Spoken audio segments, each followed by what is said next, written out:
What's good, everybody? This is Ray Daniels, the culture referee. Hey, what's up, y'all? It's a girl, Tamira, a.k.a. Girl from Harlem. And today we have a legend. I'm going to say he is probably, in my opinion, top 5 most misunderstood people in hip-hop. I mean that. I ain't going to lie. I came up in this business and I feel like, and I told Benzino I was gonna tell him all of this. I feel like when I came up in this business, it was like certain people you was like felt like had like a dark cloud over them, like gangster cloud, like this guy's this, you know what I'm saying? Like whatever, you just heard stories. And then I saw you on Love and Hip Hop, which I'm not even a Love and Hip Hop fan. And I saw you on Love and Hip Hop, and I was like, man, this dude is a really good dude. Like, damn, like, and I honestly feel like because people realized you were such a good dude was when all of the misunderstanding come. Because, you know, people act like we don't have two sides of us. People act like we don't have a loving side, then there's a side to us that's like, don't fuck with me. Right. And I feel like you've been tried and played with. But we're gonna get into all of that. But I just want everybody in the room to give it up for the legend. By the way, this is the only time where I could be called the other Ray. Because this is Ray Benzino. Let's give it up for Benzino, everybody. The legend Benzino. The infamous legend, the maker of Baby Goats. By the way, his daughter has a top 10 record right now. That's crazy. So that you ladies out there, you want that sperm that's gonna be valuable. You know, I don't know if he still wants to give it out, but I'm saying when he's shown that his sperm has value and an ROI. You know what I'm saying? Like, come on, brother. I like that, man. This is one of the best intros I think I've ever had. Brother, he gonna be able to beat that one. We got a top 10 record out right now, but I want everybody to get up Benzino. Tamira, the floor is yours. Let's go. All right, so thank you for taking time out to be here. Appreciate it. So one of the things that like this office could not stop talking about, we can't bring up Benzino without talking about the source, right? And the impact that had on hip hop. So I don't know if you feel this way, but I definitely feel like you were one of the creators of what I call hip hop media. And there would be no shade room, no Ball Alert, any XXL, everything without it came after that. Yeah, Vibe magazine came after. If there was no the source, so thank you for even having the vision to want to highlight artists and put them out there. Can you kind of paint the scene for me? What hip hop was like when the source came out, and why you felt the need to kind of make it be a part of it? Well, first, I want to give credit to it. It just wasn't my vision. Mm-hmm. Dave Mays and 3 of his guys that went to college. I met Dave. Dave was from D.C. and I met him, a Jewish kid from D.C. I met him in Boston. He was going to Harvard University. Yep. And Harvard's in Cambridge. Yeah. I'm in Roxbury, Dorchester, the hood. Shout out to Roxbury. New edition coming Roxbury, right? Yeah, hell yeah. Marvelous. Marvin McIntyre comes. Shout out to Brown, Come on. Mike, everybody, Ronnie, everybody. So, we all grew up together, in the hood. So, Dave was in at that time. Boston is like, we didn't have no radio station at all. We had a AM station, WILD, that actually Stephen Hill was the program director of. Wow. Yeah, and it used to the station would go off when the sun would go down. So that was really like the only black music that Boston was hearing. And so we would have to listen to college radio to listen to hip hop. So there was a college up there named Emerson College.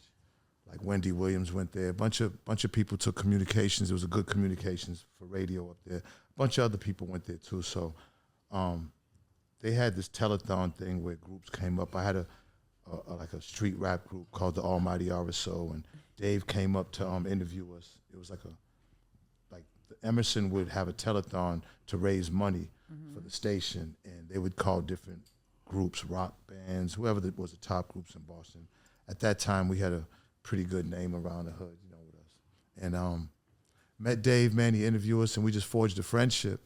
And he had a radio station at Harvard called Street Beat that it was a station that played like classical music. But every Saturday he would have like an hour or two that he could play hip hop. So my DJ at the time would go up there and rock with him, and then me and Dave just got super cool, and it was him and his roommate this guy, John Schechter. Me and Dave was cool. The rest of the guys I really didn't rock with. You know what I'm saying? Like Dave had his college buddies, and then it was like, okay, damn, like, like I'm really rocking with Zeno. You know, I was Ray Dog back then. I wasn't even Benzino back then. So it was cool because like he made a 1-page newsletter from the radio station, and he needed like an advertisement. He came with the idea, well, damn. And it was basically all like the playlist and a couple of little articles. At that point, it was KRS he did. And I brought him to the hood because at that time, Boston segregated. It was hard to be a white kid going through the hood. Like it wasn't happening. There's rumors about Boston fans. Yeah. They all true.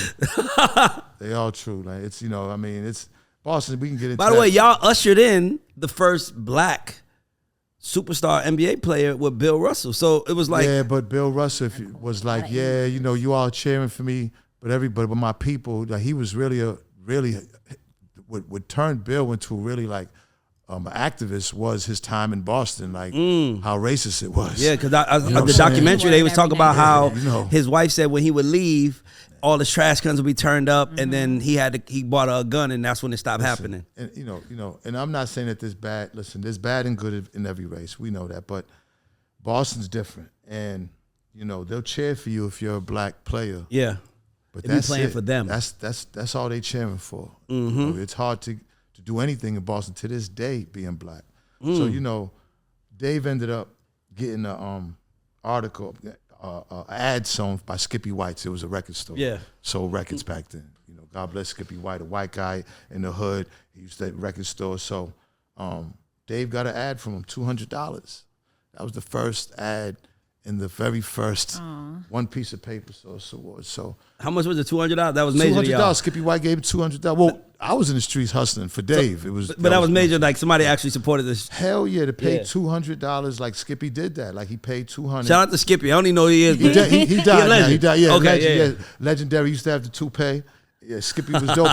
He was one of the. He sound like a mafia guy. He sound like mafia guy. He was probably one of the only white guys with a business that nobody touched. You know what I'm saying? There was a couple of guys. There was an Asian guy named Mr. Kim. He just passed away. That sold Adidas. Yeah. And Skippy White's.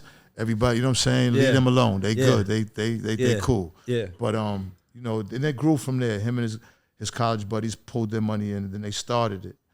I wasn't necessarily a part of ownership of the source. It's just that me and Dave was friends, and he would like I would go visit him, I was heavy like in the drug game and the street game in Boston, like heavy. So it was like, for me, it was just like somewhere to kind of get away from the madness. So I'd go visit Dave. His roommate would have weed in his drawer, and I'd like steal the weed from him. Man, fuck him. Like, it's nice. I was a wild boy, you know what I'm saying? But I really didn't vibe with none of them. Dave was really the only cool-ass one that I vibed with, and we was brothers for 18 years after that. Exactly. So are you in your relationship, are y'all good now? So, unfortunately, like me growing up, I always looked at I always been like a group guy. Like, my pops was with the mob, so it's men. I never was like a solo. I never really dug Superman. I always liked the Avengers. I never really fucked with Iron Man because he was by himself. I just like you like working with a team. Yeah. RSO, Made Men, the Wise Guys. I'm a group guy. I don't the word gang is overused, so. But I always was just interested in that.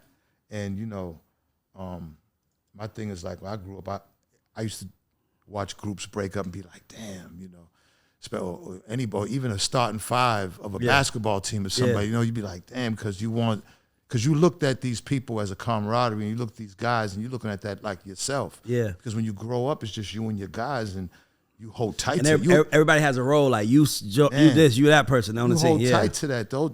You love them. Your first love necessarily isn't a woman after your mother. It's your guys on the block. Yeah. You know what I'm saying? Before, absolutely. Because you're not even thinking about relationships. Oh man, you trying to get some. Those are guys you hustling with to try to get some. That's the first. That's the really first form, I think, of love that you really kind of understand. You don't really understand woman love yet, like relationship love at all when you're in the street. It's like your guys on the block, those, you know, and you don't know it's that type of love because back then you're not thinking love. It's just that when you think now, as I'm older now and I understand love more better, it was like, man, like those guys, like there was nothing tighter. And when you grow up like that, you always want that, and then as you grow up, you realize that don't happen. Yeah, or I think what happens is that because my mom used to always tell me when I was a kid, they ain't gonna be your friends in 10 years, and I used to hate that shit. I'm like, those are my best friends, and then you start realizing once ambitions come out, women get in a relationship, men kind of get pulled separate directions, and you know, like I'll give anything to just have me and my 5 friends that we grew up with back the way we used to be. I say it all the time. I wish they was here. Like I wish they was here with me now, because who will you feel safer with than somebody that knew you when y'all was sharing a Checkers burger together? Oh, I mean, honestly, I'm being nice. We was stealing together. Shit. Nah, man. I mean, we was organized. We weren't organized crime, but we was some organized little thieves. Yeah, but that's real. We going to Target, you know. We're looking out. I'm at the end of the aisle, stuff in the drawers. We want a snake. I remember, you know. It was a pet store. My boy Reese wanted a snake. We we stole everything. Snakes. A snake. I remember that. A snake. I mean, we used to catch them back. Yeah. My first time I ever seen a body was behind Kentucky Fried Chicken, and we was trying to find garden snakes. I had to be like 7, 8 years old, and when we seen the body, it was the first time I ever seen a body. Yeah. Trying to find some snakes behind Kentucky Fried Chicken.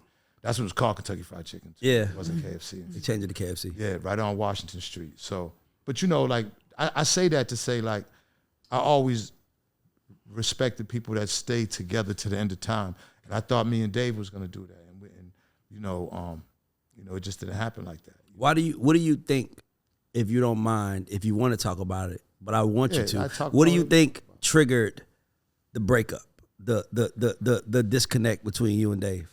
I just think at that point, we had been together and been through so much. Yeah. I mean, me and Dave been through a lot. People don't even understand that, you know. And I know eventually he'll tell the source story, and it's unfortunate we can't tell it together, but I'm gonna tell my story. Yeah. And I'm gonna tell, because it's a lot. Like, we went through. It feel like it needs to be a scripted series. I mean, the start of the source.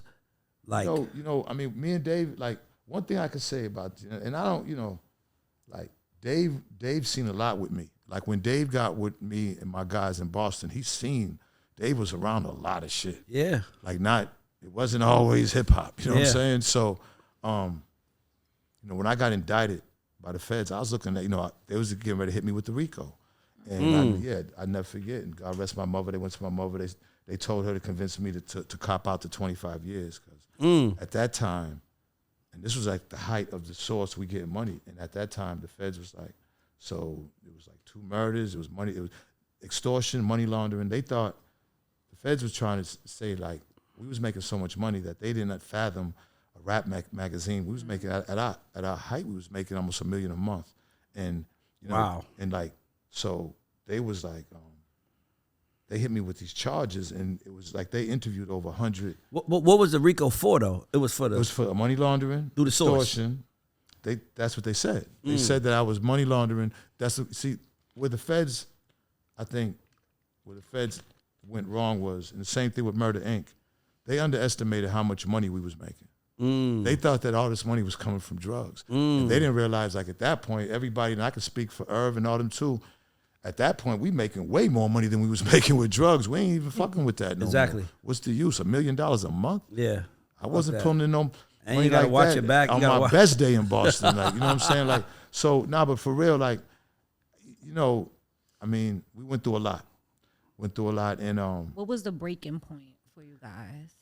Because it felt like he stood tall with you through the. I stood tall with him. That's what I'm saying, but I felt like everybody expected you to stand tall because everybody knew you were the streets, right? And he was kind of like the educated one. So when he didn't fold, it was like, oh, okay, like he didn't fold. That's why I was like, if the feds can't break y'all up, he didn't because at that point, but I did get indicted for with the taxes thing.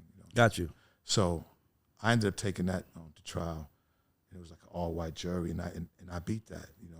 But that's when we had already, lost the source, and we lost we lost everything. It came at a cost. You know what I'm saying? Yeah, it came at a cost. But where I'm from, I always hustled, and then I would hustle until I had nothing. I'd go back out there and get it again. So losing the source didn't hit me as hard as it did Dave. And I know that probably was a breaking point for him. After that, we did hip hop. We went to Miami. We still was, you know what I'm saying? Then I got back in the streets. So, you know, the streets are always going to be there for me. Yeah. No matter what, man, because. Especially when you stay solid. I broke bread, man. You know what I mean? When you break bread with real dudes, man, people remember that. Yeah. And, you know, I wasn't, like, I had a lot of money, but I wasn't like wearing that shit. Like, I wasn't wearing the celebrity thing. Like, I like the attention like everybody else would, but I just wasn't probably like your average celebrity. And then when I was with the Source, a lot of shit that I was doing, the credit would go to Dave because he was the white Harvard Jewish kid anyways. Yeah. So that shit would be to the point me and Dave would be alone a lot. And me and Dave was alone a lot. Like, you know what I'm saying? He'd be like, come on, man. Like take the credit, man. Like, you know what I'm saying? A lot of this is, I'm like, don't worry about that. Like, not knowing that I should have been taking my credit because this is how you get money now. Yes. You know what I'm saying? Like, I was pushing credit away. I was like, as long as I'm getting money, you know what I'm saying? I got my niggas and I was doing amazing things, Ray. I was doing things like, probably at one point, I probably had more money than Diddy and Jay at one point. Like, and I just was doing unheard of shit. Like, I was spending so much money just doing crazy shit. And I took my whole hood with me. Like, bought cars and cribs for I was Robin Hood. I gave away half of my shit. I was picking up dudes on tour and just giving them jobs, bringing them back to New York. And just, you know what I'm saying? Like, I put a lot of niggas on and broke bread with a lot of people. You know, the Source Awards and everything. With Dave, we was together every day of our life. And I just think it was time, like, he just wanted to do his own thing. And even with women, like, at that point, he found himself love, you know. Dave really, you know, there was women, lots of women. That just made me smile. That's the American dream, baby. We making so much money, baby. Man.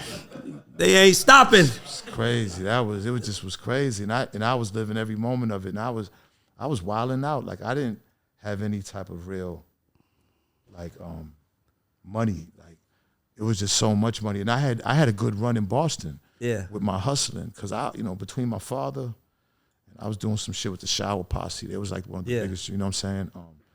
And then my father's connects with the Italians and I knew, you know what I'm saying? Like, Your father's black? My father's Puerto Rican and Cape Verdean. Okay.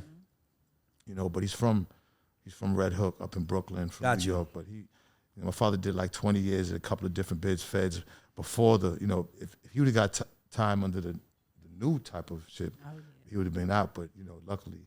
But my dad is basically made me the man I am. You know what I'm saying? You know what's so crazy? I always say you can tell a man that was raised with his father's life. You can tell a man that wasn't. Because it's just a certain confidence. And it doesn't make one person more of a man than the other. But I always like to tell people the perfect example is LeBron James. And Michael Jordan. And I was going to say Kobe. I was going to say Michael Jordan. Yeah, but Mike was raised by his father. LeBron was raised by his mother. So that's the biggest difference of those. But people, that's ill you just said that. Yeah, but that's going to tell you why. Because I said Mike. Yeah. That's crazy. Because Mike, when you were raised by your mother, you seek love differently. When you was raised by your father, you seek respect first. So like my kids love their mom, love Yoki, love the shit out of her, but it's a different respect for their dad. My son will be in pain and won't tell me. Right. Will tell his mom, I'm sick. Right. But I come around, he be like, I'm straight. He won't even want to show you that. He won't even. My I don't even 7-year-old holds his cry now. Yeah. If he will not, Zeno don't want to cry in front of me. And that's how Taj was like, they don't like that, but that's good though, because that's going to give him that. And see, like, I got 3 boys, you know what I'm saying? I got this Ray, and Koi's my only girl, but Ray's 29, Taj is 19. That's Koi's brother. I had 2 by Koi's mom, and I got Zeno. And both Ray and Taj at 29 and 19, neither one of them got a felony. Yeah. Neither one of them, like, they stay in their lane. They're not troublemakers.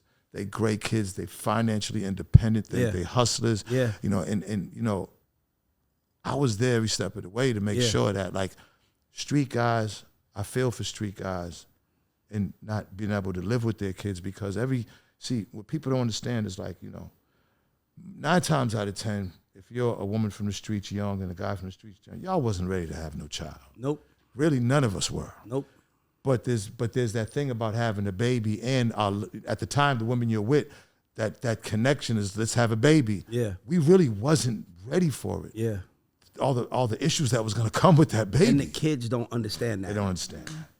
Because being in the streets, listen, Coy's mother, Ray's mother, I met them in the projects. Yeah. I'm out there heavily banging and drugs. They knew who I was. You know what I'm saying? So I got to go out there and get it. Like, so the mother's home with the kids, and I go out there. You know, it's almost like the Brady Bunch. You know what I'm saying? It's almost like Cliff Huxtable, but it's a little bit different. You know what I'm saying? But you got to protect the fam differently. You got a little twist to it. So you know what I'm saying? When I broke up from the moms, I would have the kids 5 months out the year, anyways. The whole summer.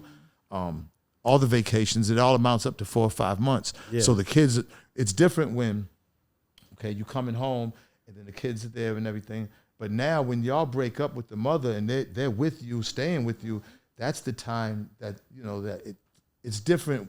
If me and any of my baby's mothers was together with our kids and we grew old with them, that's the perfect situation. Yes. But I noticed that, when I was with the child's mother, and I have great child's mothers, no problems. I have 3 of them. They're all great. You know what I'm saying? It's love.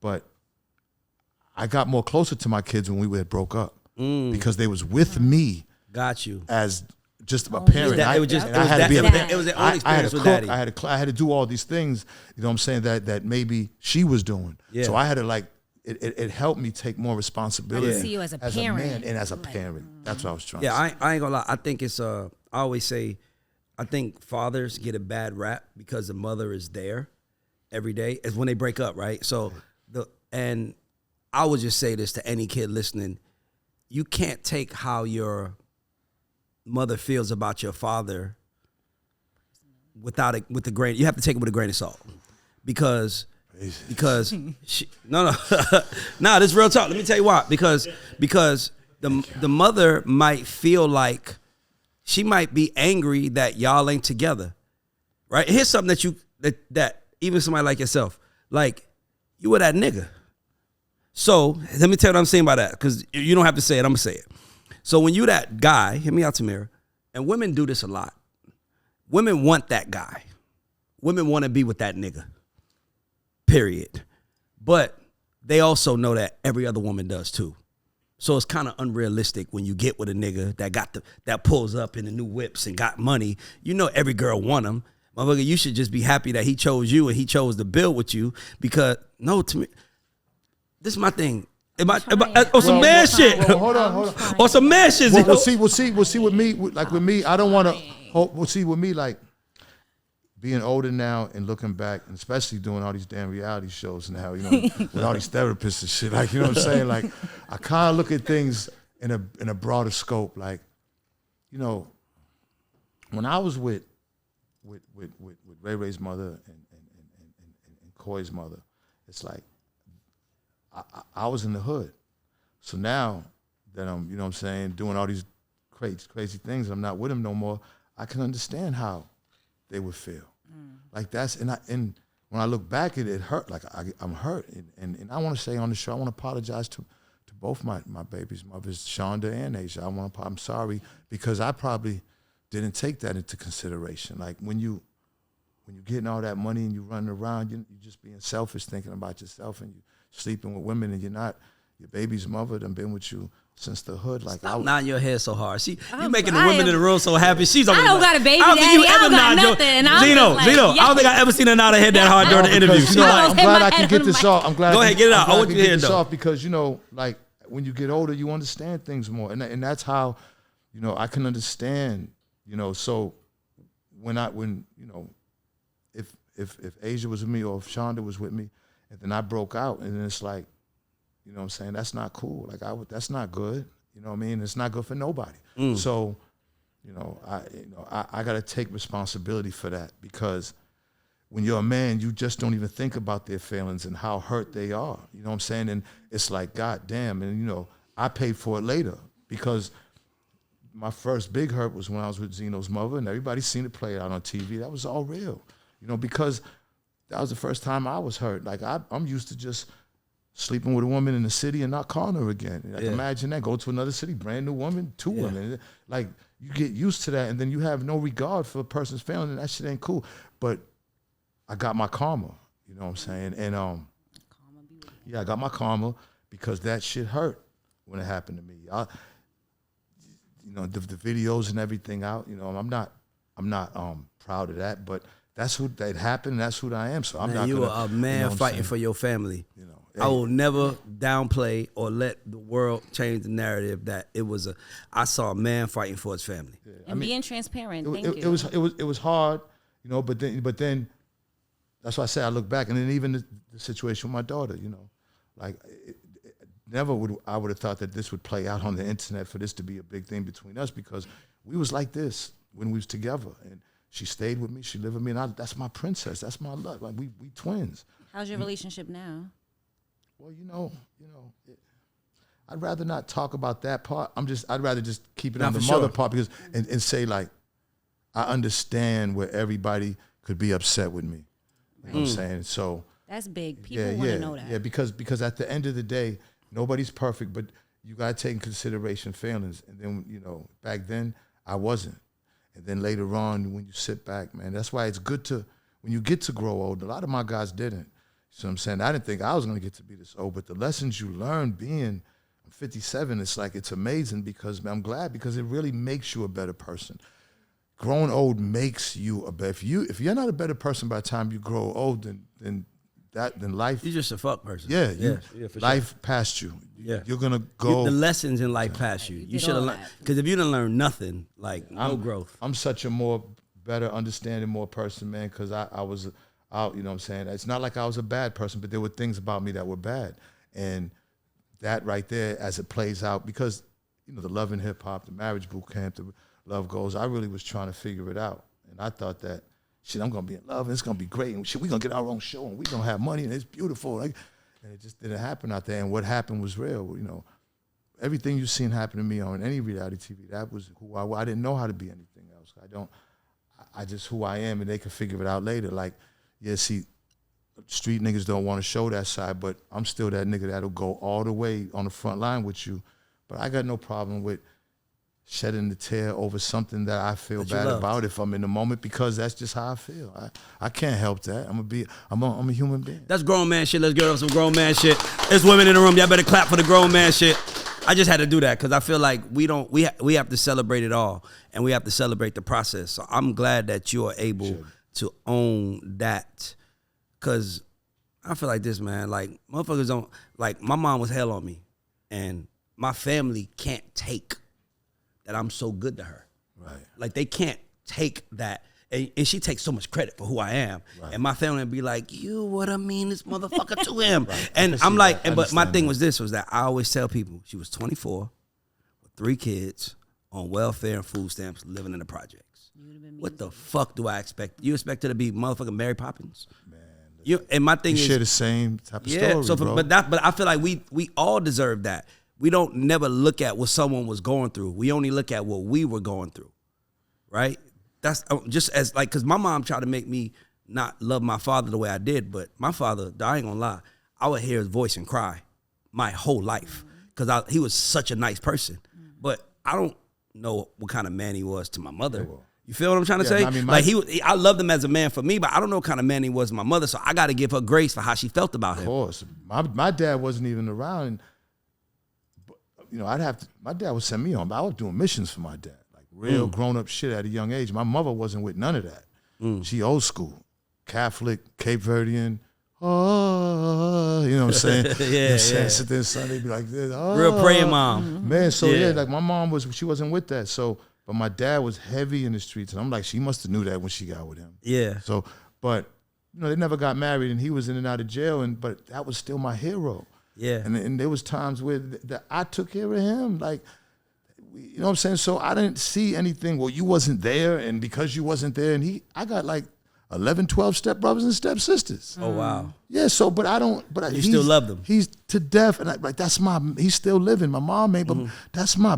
We've been through so much together. You know, me and my dad. Me and my dad been through a lot together. Yeah. I mean, we went through some shit. Street shit, all kind of shit. So, but that's my guy, man. Like, I would never turn on my dad or say anything wrong about my dad, because especially into the public, nobody, if there's some situation with me and him, I might vent to my brother. Yeah. You know, of course. That's what sisters and brothers. That's you know, but sisters I and would brothers is the never first click. take it out. That's the first click in the I house. would never, because I understand whatever he went through. I know he went through hell. It's not easy for black men. It ain't. People don't understand what we go through, and I'm just not saying relationship wise, just street wise, being a black. Just the pressure man, of the world.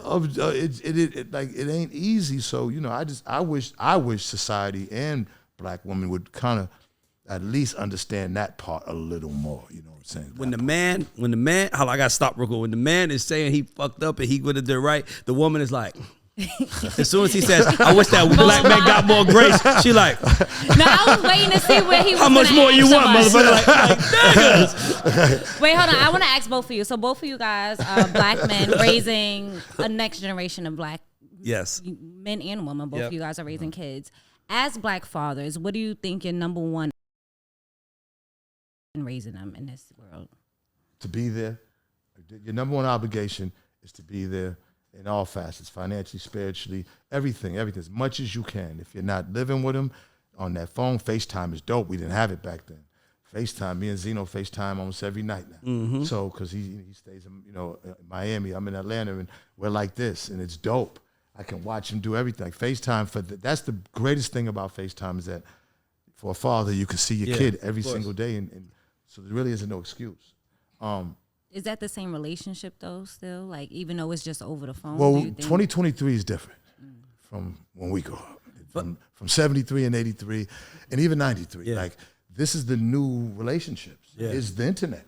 Shit, you could be there with your kids living with them, and they're gonna be texting you right now. Anyway. Sometimes I got my daughter this morning. I'm leaving the house. I'm like, Mom, I'm going. She's like, what you say? Get out your goddamn phone. I'm talking to you. Yeah, like that's the new way. Now. When we grew, and I'm glad you said that. Now, notice that you said that. Is that no? I think the right way is our way without the internet. But that's not the new way. The internet is here. When we go, that's it. It's gonna be all internet. Yeah, you'd be lucky if you spend time with your kids. This is gonna be the main. You're gonna be seeing them in what's that? The holograph. Yeah.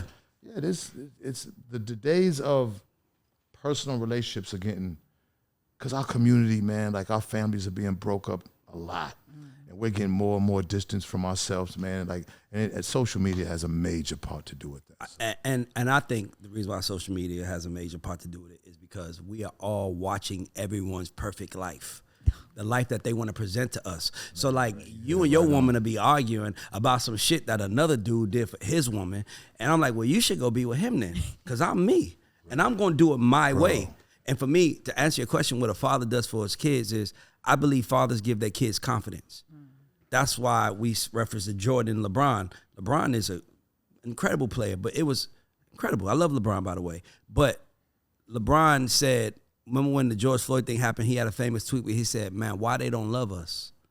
Michael Jordan would never ask why he don't love us, because your father would tell you, why do you give a fuck if they don't love you? Right. I love you. And you could see on the court, it was easy, like what's his name? Lance, what was my man's name that would always play against? Lance Stevenson used to just be like talking shit to him, and he would, yeah. Mike would be like, what, nigga? Like, Mike, see, that's the difference of the fathers. Yeah. But if you, even pay attention to Shaq, his stepfather, he always talks about how when it was time to complain, it's like, you ain't doing that shit. Like a father can't give you an excuse that he's not gonna let you give him one. Mm-hmm. So to me, a father's role is to give their kids confidence. And I believe a father's role is to really prepare him for the world. Mm-hmm. One of my favorite movies. No, hear me out. I know, but hear me out. One of my favorite movies in history is Friday. But what was it was a scene in there that was famous. It was when Ice Cube was afraid and he went and grabbed a gun. And his dad was like, take your fists and you might lose, but you'll fight another day. Mm-hmm. And to me, great message. And to me, that's what a father does. Like a father is like, we're not doing that, right? I believe, this is my theory, I believe the reason why, and don't attack me, hear me out. Zeno, hear me out. You know you got to say that. I believe the reason why so many black men are resulting to violence the way they are is because they're raised in a house that's led by a woman. Hear me out. No, let me. Please I want you to explain. Hear me out. Let me tell you what I mean. A woman will curse another woman out. A woman will curse a man out. A woman will jump in a man's face knowing she can't beat him and be like, what the fuck you gonna do, nigga? That, he can beat the shit out of you right now. But you see what I'm trying to say? That's because women don't feel the penalty. Like, I'm pretty sure she don't jump in the face of a nigga that does beat her ass. You know what I mean? Like, she probably, like, what you gonna do? Especially in public. They can't wait to try you. What you gonna do in public? You gonna do this right now? Right? And I believe that men don't know how to communicate when they're angry because they're raised in the house by women who are like single mothers. By the way, this is not me blaming anybody. I'm just saying, when you're raised by a woman, women are naturally emotional. Do you agree? Yes, we're more. Okay, so what I'm saying is that, and mind you, me and Benzino, we are two men, and we argue with each other. What the fuck you want to do? And at the back of our minds, we know I might have to kill him. Am I right or wrong? Like because I don't know if he gonna hurt me. Right. But women don't argue. When women fight in the clubs, it's like, oh, chicks fighting. Ha, stop. Niggas fighting in the club, it's like, duck. Fighting to death. Duck. Yeah. To the death. To the death. And that's because we don't have the emotional capacity to understand that we should just sit down and talk about it. That's what I'm just saying. So I think a lot of, like, these kids that are killing, they're not bad kids. These kids that are shooting each other, they're not bad kids. They just made a bad decision. Don't have the proper because guidance. Somebody didn't make them think about tomorrow. Somebody didn't make them. If they were black kids shooting up these schools, y'all would not be sitting here talking about they were not bad kids. But I'm gonna let y'all stick with whatever. Well, bad. I mean, a lot of it, a lot of it, like a lot of it is, again, I always go to the system. You know what I'm saying? I always go to the system. I blame the system for No, but listen what I'm saying. Hear me out though. But the system is also trying to tell y'all now that we don't need a man in the house. Right. That's why the system makes it easy for them to get us out. Yes. And they get benefits and money. Yes. You get benefits from the government when we're gone. That's what the system does. But there is an agenda, and I believe there's an agenda to kill black fathers. I believe that. To me, that is a boat I'm willing to jump on. I love something like that. But before I even get into that, we are we're 50 years in hip hop, right? So naturally with that, we're now birthing kind of second generation kids that are growing up in hip hop. So we have this whole we got like Little Romeo came up, Your Daughter came up, all these, Angela Simmons. We got a lot of kind of second generation hip hop kids now. How do you think that's impacting the music that's being put out and how younger kids get to navigate through the system? So now they have their parents behind them. They kind of had somebody who already knew what to do. So now we should be hopefully navigating a little bit better. This generation don't have really too much to do. They want to be independent. They think their parents, they don't know nothing. They think they're dinosaurs, right? Yeah, get out of here. Well, Will Smith did make a record in 89. Parents don't understand. It's always going to be like that. You're old. So, but, my son, my son Ray, 9 years old. I had him signed to Interscope. I dropped the record with Case. With Baby with Case. Yeah, come on, man. Bro, I do this, brother. He was 7 with that. Yeah, I remember and we that. shot the video in Lower East Side, and Jadakiss brought his son. You had all the rap fathers in there. That is so brought cute. His son, Jam Master Jay, rest in peace, brought his son.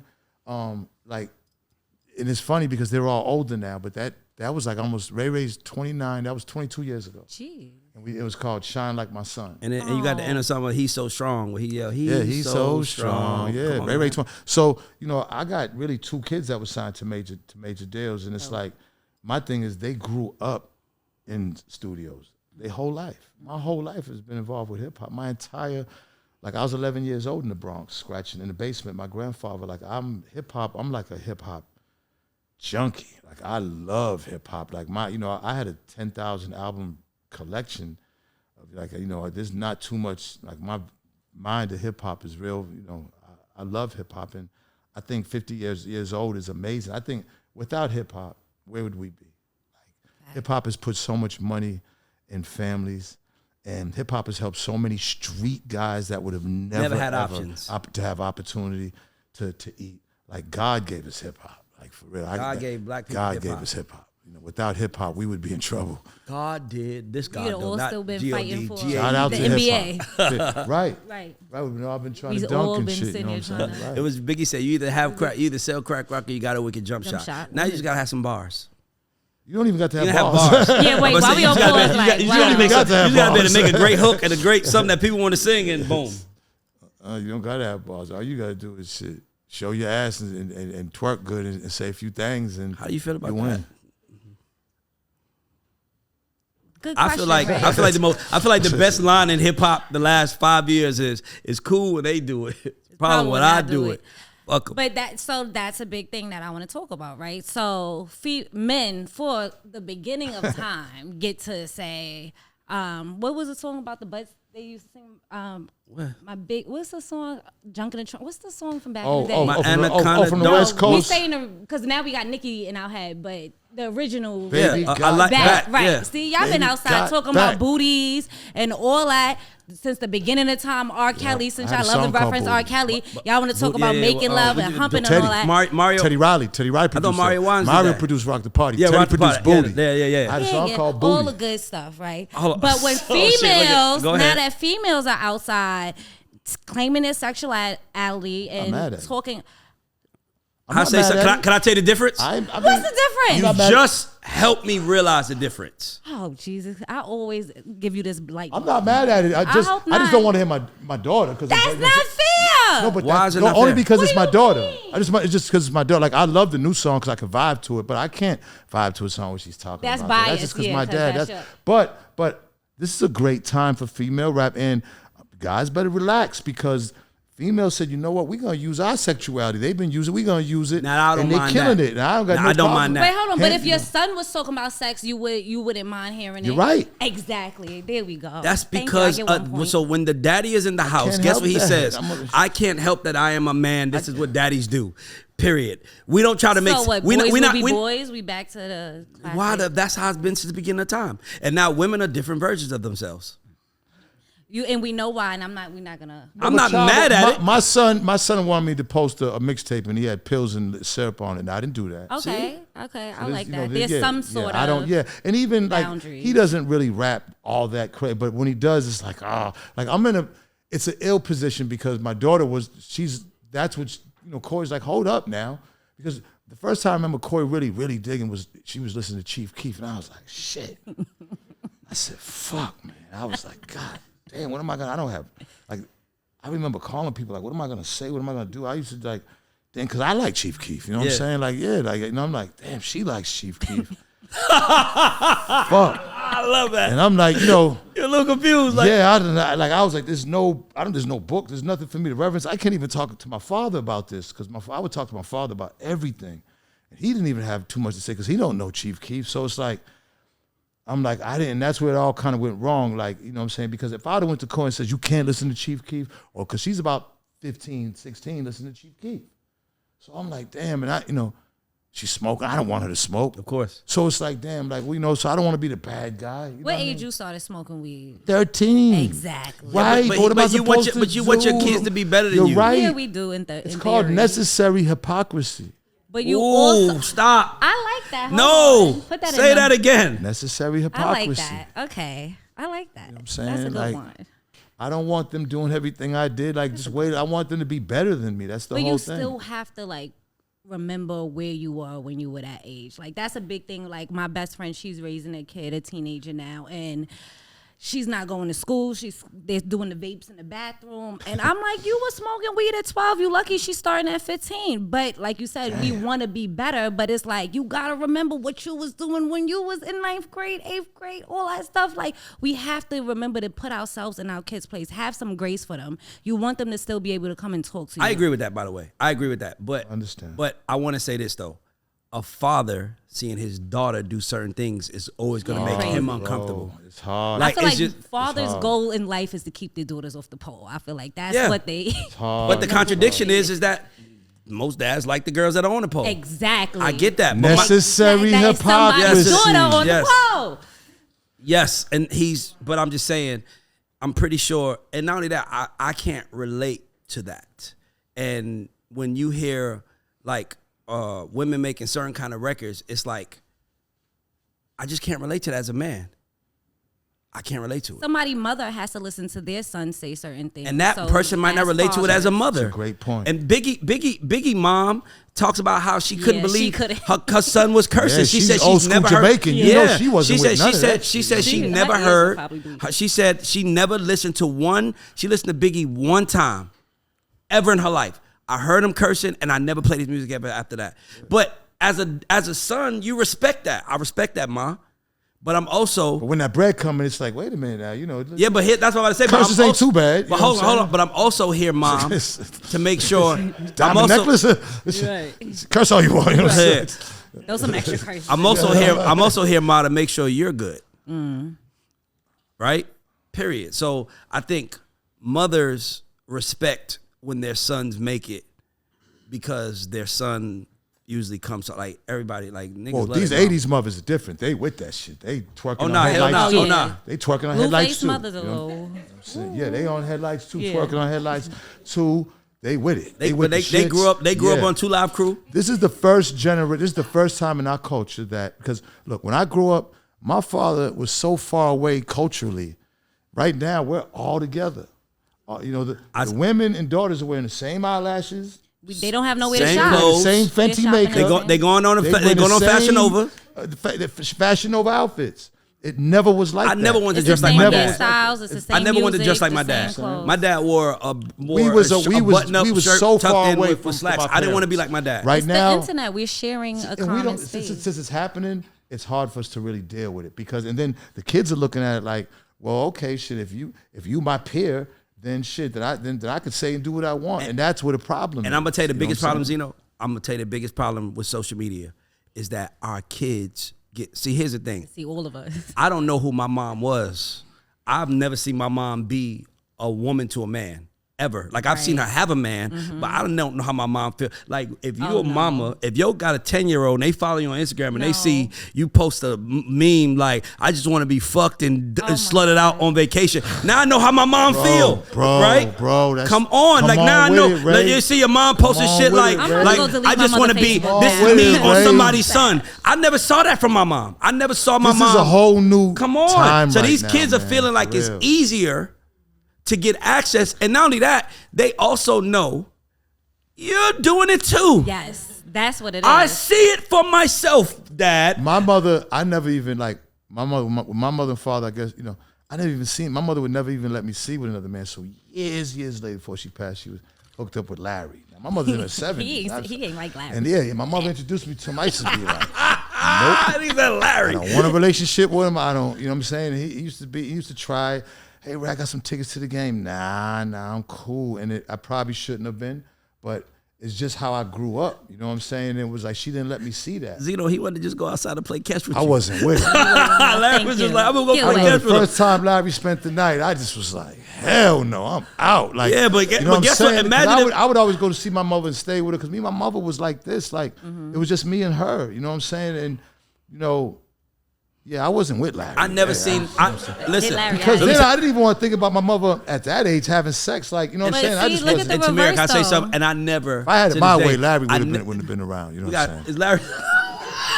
I love you, Ma, but if I had it my way, Tamira, the only reason Larry was around because I love my mother so much. But I used to be like talking to my guys, like coming up with ways to make Larry not come around no more. Listen, you know what I'm saying?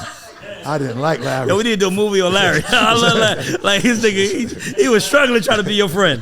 I'm trying to play catch with him. He's 30 years old. He don't want to play catch. 2 Red Sox tickets, good ones that he paid, and I was like, nah. Oh, you really ain't like Larry. Out. You ain't go to the Sox. Boston is the #1 city for sports in America. Yeah, y'all love y'all team. Nah, I'm cool, Larry. Like, I'm good with that. I'm cool, Larry.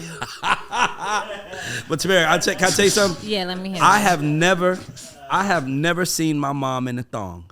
Oh my God. No, I'm being honest with you. I'm thinking of my mother. Like, I'm just like, no. I've never seen my mom in a thong. These girls are okay.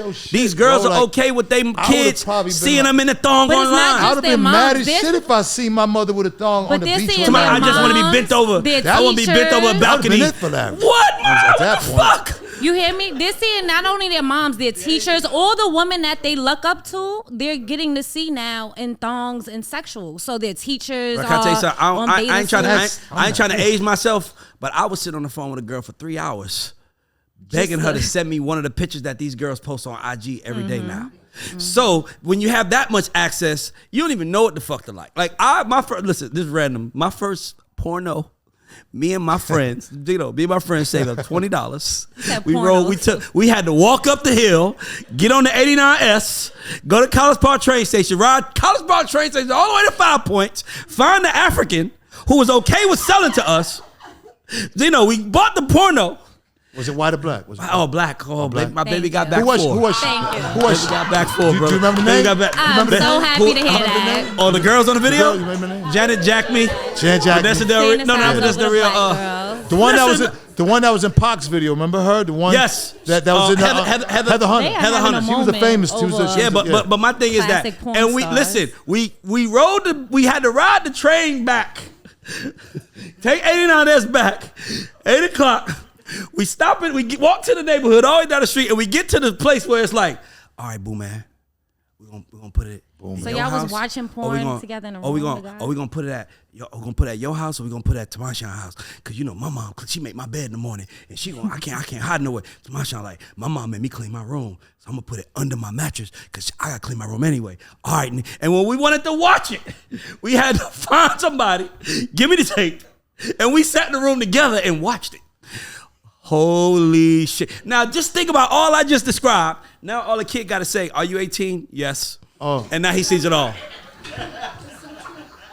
Just right there. Twitter. See, Twitter. See, I don't got Instagram because Instagram is really they're really censoring heavy.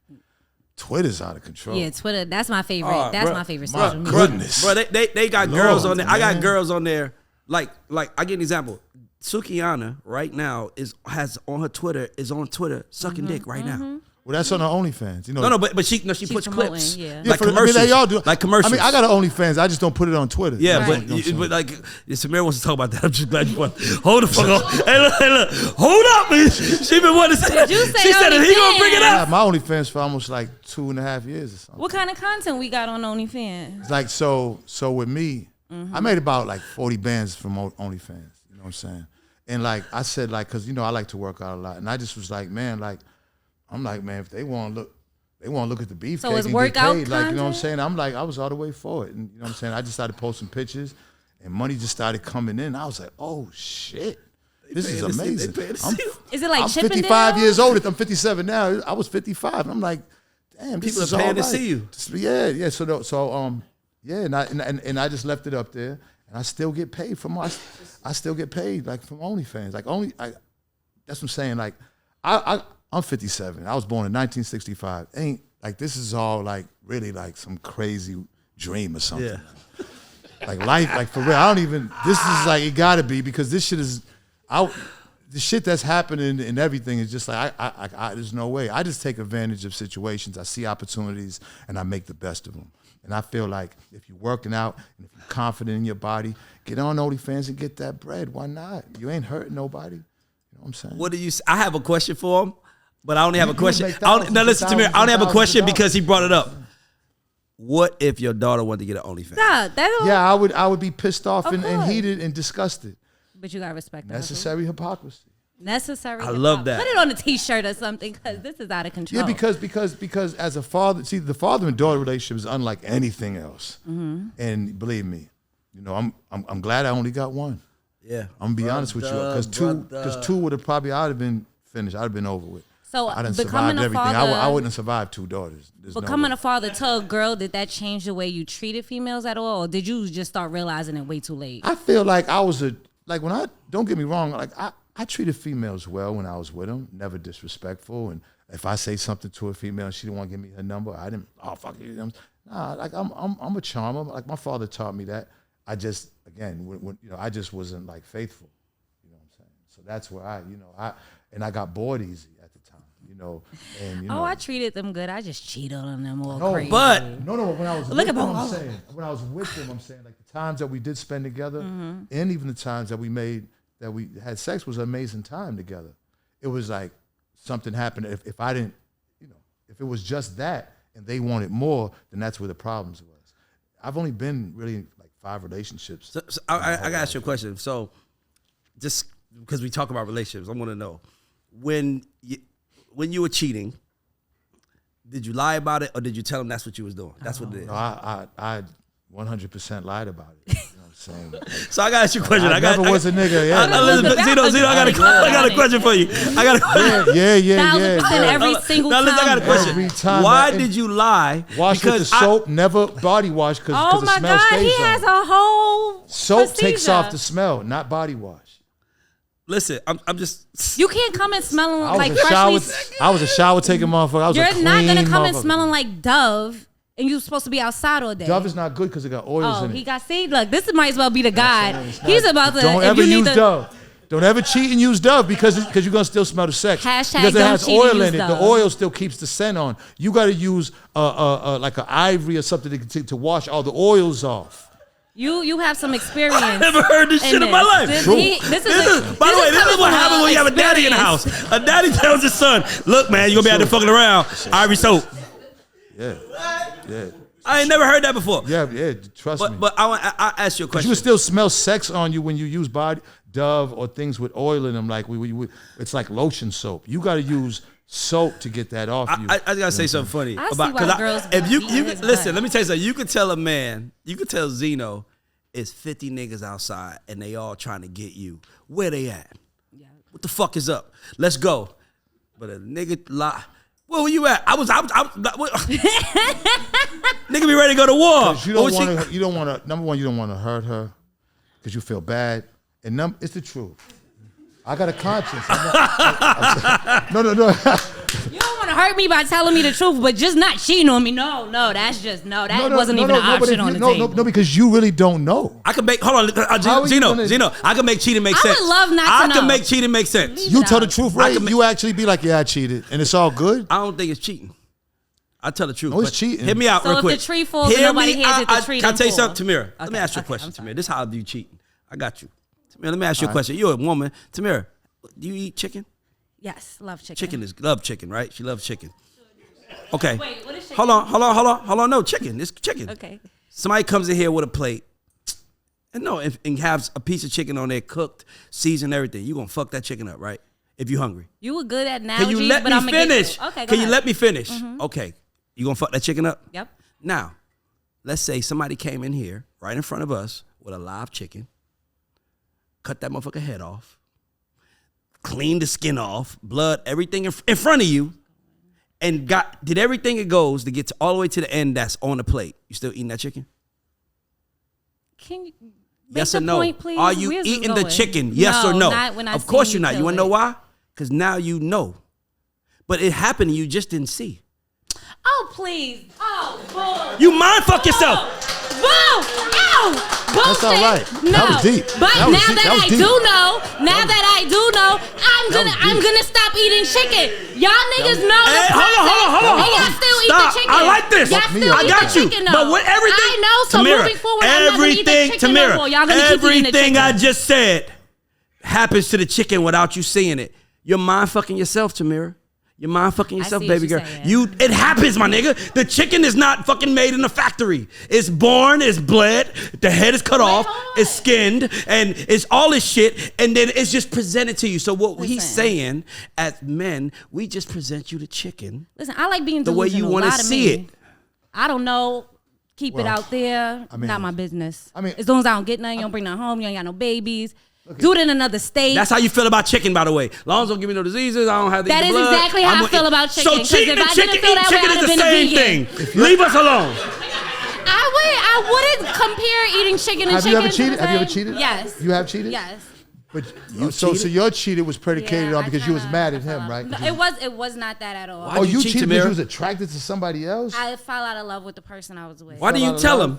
Well, how come you didn't break up? We were kind of too deep. Okay. This is like The not check was real. there? What? The check was he still- No, we were broke. This is college. I never dated somebody who had more money than me, really. But okay, no, we're not doing this. Little bit, That's see horrible. what I'm saying? I know. Okay. She don't wanna talk. We ain't talk about that. Yeah. Like my daughter has a famous saying, I don't want to talk about it. Yeah, I'm gonna use When you that. ask my daughter what's wrong, I don't want to talk about it. Leave me Okay. alone. How old's your daughter, Ray? 5. Oh, okay. Well, you got. Hey, I ain't gonna lie to You gotta follow her on TikTok. Hold on, and let me tell you something. My Yeah, daughter, because daughters from born to like 13 are like the most. I'm telling you, there's nothing greater than a daughter. But once they start hitting that 14, Say 11. man, because see, with me, I don't even want to meet no boyfriend ever unless it's somebody in my think he the one? mind that is a responsible young man and you're gonna like marry. Like, I don't even want to meet you. I don't want to hang out with you. I don't want to know you. Like, I don't know. I just, what up, OG? And I'm out. You know what I'm saying? Like, because and it might sound bad, but I don't even want to know.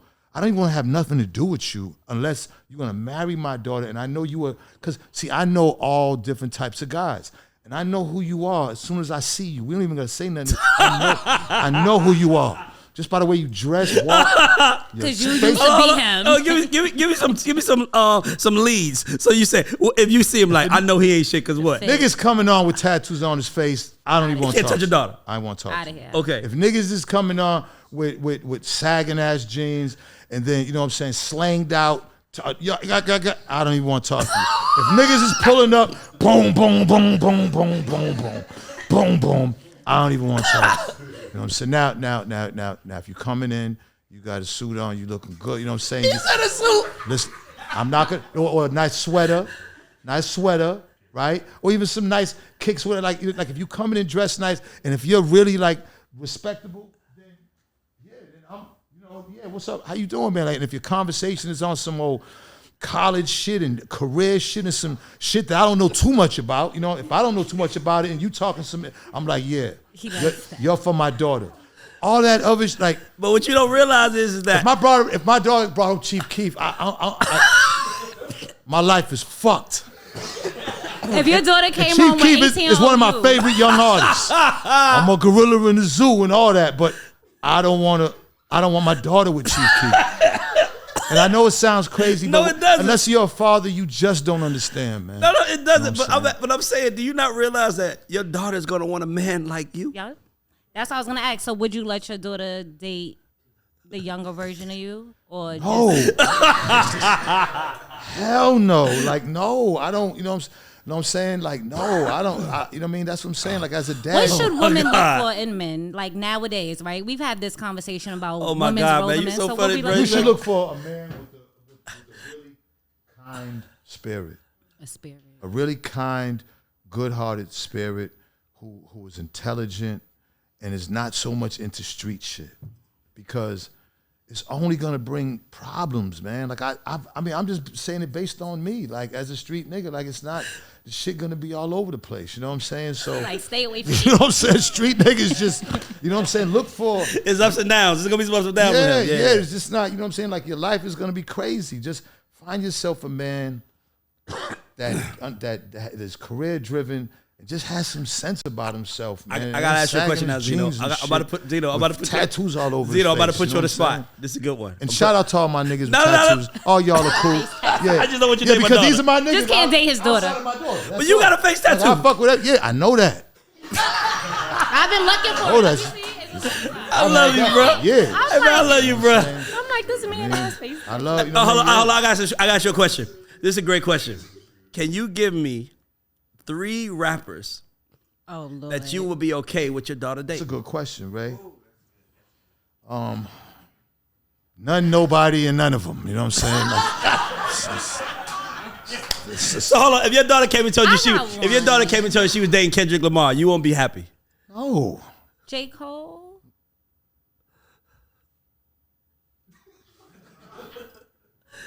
Maybe J. Cole. Maybe J. Cole. Maybe. Just a maybe. Maybe. You know what? Just some ice cream. You're good. Thank you. Maybe I wasn't thinking about J. Cole. I could see me and J. Cole kicking it. Right. A little basketball. Yeah, and Coy in there cooking and me in there sitting, watching the game. Right. I could see me and J. Cole doing that. Can we get 2 more options? Can we just get 2 more options? The guy that you're going to have to give it to me because I don't see it.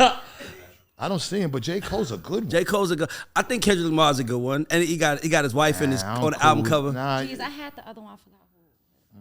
Hold on, who's a good rapper? Oh, you know what I was thinking because he was supportive of his girlfriends in the past. Okay, y'all gonna say no though. Who? But 21 Savage. Oh.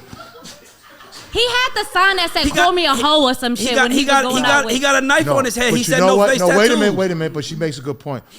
When you watch 21 with Amber Rose, he really was trying to be like in a relationship. So you've seen as a man, he was trying. But he has a face tattoo. But nah. But no, it's a no. But nah. Tamira, give me some good rappers. He's a good businessman too. No. Drake is an absolute no. I'm not putting him on the Let me tell you a story about Drake. Tell us a story about Drake. So me and Coy kind of got into it over Drake before she had got signed. Because Coy signed to Universal Republic. That's Drake's label, whatever. So she said that Drake had texted her. And And I was like, huh? What? What the fuck you Papa want? Bear. This is right before she was like, I was like, yo, and then we got into a whole big, like, I was like, what? And then she was like, he said, yo, okay. I said, yo, you let him know I'm your father. I said, you text him back. She was like, why I gotta do that? And she slammed, because I think at this time she was with me in Atlanta. And I was like, damn, because she was mad. I was like, fuck. So I'm like, I think I called my father, because I get nervous and call Schnapps. I call him Schnapps. I said, dang, he was like, hey, he said, Ray, I don't know nothing. Hey, so I was like, fuck. So I had to figure it out. You know what I'm saying? So the mother's like, hey, if it's straight, man, leave her alone, Ray, leave her alone. Let her do her. I can't call her. So I was just, look, she said, look, she came and she says, I let him know that you was my dad. I was like, what'd he say? He was like, Benzino the legend, and he sent her a picture of me, of my album cover when I had the afro on Motown. I was signing Motown, the Benzino project, and I was like, all right. You like Drake? I was like, come here. I hugged her and shit. You know what I'm saying? But I wouldn't be cool with him with my daughter because I know he would hurt her. I know it would just be for a few weeks and he's gone. Certified lover boy. Like I want to protect my daughter from that shit. So I know these guys who ain't gonna hurt my daughter, and that's gonna be the guy, the business guy. So she could date a CEO, but not an artist in your mind. Yeah, you don't want to date. No woman should want to date an artist. Why? Yeah, you're just gonna get slaughtered, guarded. The quiet men be the silent killers. Those men be gutted. the snipers. Like it be the managers, the tour managers. Those be silent killers, just like the artists. Let's just face it.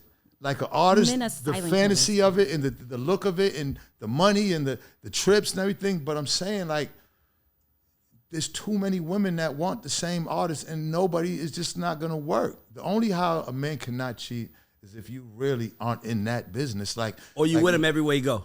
Women are naturally desired, though. You're gonna be pissed. Y'all gonna argue a lot.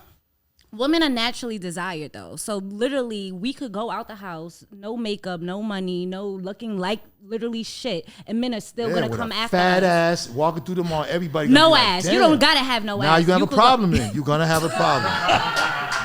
Don't think it's not gonna be the same. It won't be the same. The point is that women are naturally sought after, and we still respect our partners, and we know what it's like to be desired 24 hours, and we turn them down. Y'all, It's not like an artist. Of course, we don't got people chasing after us, but Nah, we still have the same respect. All right, Cash Doll, or let's do a female. All right, Nicki Minaj can't go cheating on her man. She's an artist, and there's people lusting after No, her. I'm gonna say that for listen. I've dated. What do you mean? Why? I've dated a bunch of rappers, artists, celebrities, and everything. And believe me, you don't want to do that either. It goes both ways. Like dating a celebrity woman is impossible. Like you forget it. Would you like to Like, name yeah. some of the like who the fuck But you why? had the 'Cause best they time with? stay I'm like, A who lot of them. I ain't gonna What is lie. it, the a lot. independency? But I gotta write my book and tell my story. So Got you. Okay. I'm gonna, and it's not like kissing and telling, but I'm just gonna tell my truth. Like back in the Source days, like when I was single, and You was Yeah, outside. a lot of rappers, celebrities, actresses. Was it one that you almost married? It was one I was head over heels for, but she ended up cheating on me. Yeah, get your lick back. Why would you be happy about that? See what I'm trying to say? See what I'm trying to say? At one point, Yeah, he got a lick back. God damn, Come on, you said it 'cause I'm hurt pretty him. sure he was cheating first, and she probably got her lick No. back. Think about it. I don't think women cheat first. Women don't cheat just because there's dick there. We cheat because No, listen, a female of artist will something. always fuck on you. There's no way around it. Like female artists cheat more than men artists. Like at that point, like believe me, like a female artist because she knows every man. Like a female, do you know the power of a female artist who's beautiful and bad? And do you know the power of not just men, women, connection. animals, fish? Everybody want it. You know what I'm saying? fish. Like you know what I'm saying? Like no, for real. Like she will never be loyal to you. Oh my God, Ever. this is heartbreaking. I love that. It's the truth. I love that. You might as well We forget need about more that, truth buddy. tellers in the world. Yeah, man, because I refuse she knows she get to any believe man she Beyonce's want, and she's cheating. gonna get any man she want. Any man on TV, she gonna get. Okay, so could she date an actor? What you mean? What Your you daughter, mean? she could date an actor. They good guys. Oh, what's his name? Could she date Michael B. Jordan? I wouldn't mind that. See? I wouldn't mind that. Mike seems like a like- cool ass, grounded guy. Actor. That's a great point. Yeah, Michael B. Yes. Okay, so Takes we one can to know do when he- industry people, but definitely not the rappers. No, No, it's just certain athletes. people. Like he carries himself well. Yeah, but he also doesn't. Can I be honest with you? A actor doesn't have as much opportunity to cheat as a rapper. That's not true. Let me tell you why. Here why. Because a rapper's on tour. A rapper is on doing shows. Like, you might have to catch an actor on set. Yeah, well, you catch him on set in his van and get it in, like it's slotted and gutted, right? But he's talking about different cities, different every night. I'm talking about like if you got a party tonight, when you walk in that party. It happens in the dressing room, office, bathroom, kitchen, parking lot, car. Like it goes down everywhere. So that don't matter. The actor, that don't matter. You know what I'm saying? My thing is, again, I just don't want her to be hurt. Whoever she's with, I just want them to treat her right, and I know how I was, and I don't, you know what I'm saying? I just want them to be, and I'll be able to sense it before she would. But once she falls in love, it's too late. You know what I'm saying? So I want to switch it up a little bit. I want to ask you about the 95 Source Awards. Which, by the way, you really, listen, when you brought that up, I was getting calls crazily, like people would sending me that part. And I was like, oh, shit, look at Ray. Oh. Yeah. And I had talked to Vito, and Vito had told me about what congratulations what you guys are doing, because I'm proud as hell of Vito. I watched Vito's whole progression with this thing. So I was like, when you said that, people were really like hitting me. Like, yo. The Source actually hit me. The Source hit me like, that's ours now. We make the call. I'm like, no, I'd rather say, no disrespect, but y'all bought it. That's what killed me about these niggas. Like, you built it. Shut the fuck up. Like, how come you just been like, shut the fuck up and hang up? Like, like when Bill people call me, I be like, I be going in. Like, you know what I'm saying? Are you fucking crazy? Don't you ever? I go crazy. Hello, this is doing it. I'd be like, motherfucker, if you ever. I do it in fun, but you know what I'm saying? They'll just hang up. But I'm saying, like, at the end of the day, keep shit authentic. Me and Dave, when we had the Source magazine, only me and Dave knew how to run the Source. It's like having a car that was dope, but only you knew how to drive that motherfucker. When me and Dave lost the Source, Black Enterprise got it. They wasted a lot of money and ended up losing a big, because they thought they could run. Get these guys out. Get Dave and Ray out there, right? Once we got out of there, the magazine said, then here comes Londell McMillian. And shout out to Londell, shout out to Black Enterprise, because it's business. I get it. You know what I'm saying? But at the end of the day, they should have kept me and Dave around. But they can't tell the story of the. That's why I'm like, you had to be there. You can't tell the story. You had to be there. The story is me and Dave's story, and like I said, it's an amazing story, because the shit the stories of all the, you don't know the behind the scenes and all the beefs and all the, it's just too much shit to talk about, and it's like only me and Dave could tell it. So I want to ask you something. I want to just try to get a clip. So the awards are going on. Y'all in the prep, and you seeing.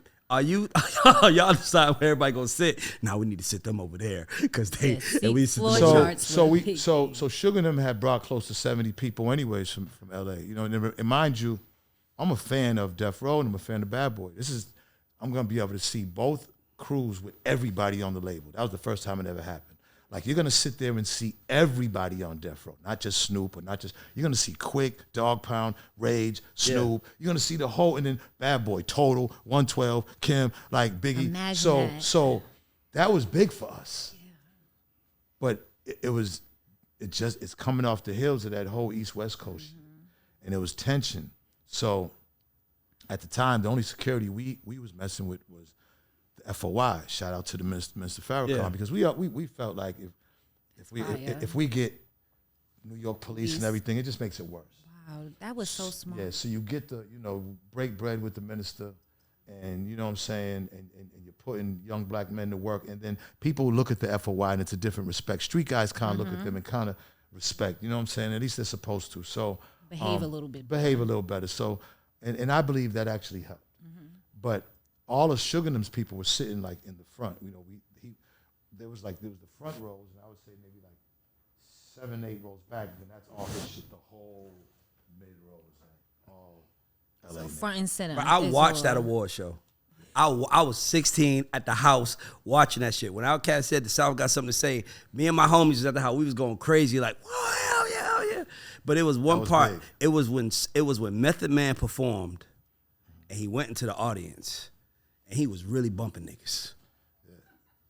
I mean, you know what I'm talking about, right? I remember when Meth went to the audience. He was performing the producer Bring the Pain, and he was he was bumping niggas give a fuck. Yeah, he was like but at that point, Meth was the type of nigga that would crowd surf. You know what I'm saying? Yeah. So people looking at it like it's meth. Like meth at that time, nobody looked at meth as like a gangster rapper or anybody. So people just thought, oh, that's just meth doing his thing. Yeah. Like they would look at Redman the same way. Yeah. Right. But if like let's say Noriega did it or something, It would've been some shit. then it would have been different. You know what I'm saying? Yeah. Or or a rap group like that who's a street rap, Yeah. okay, or like Dipset. Yeah. You know what I'm saying? So, but it was a situation where like, me being the only really street guy on this, because the Source was just really a bunch of college kids. Yeah, exactly.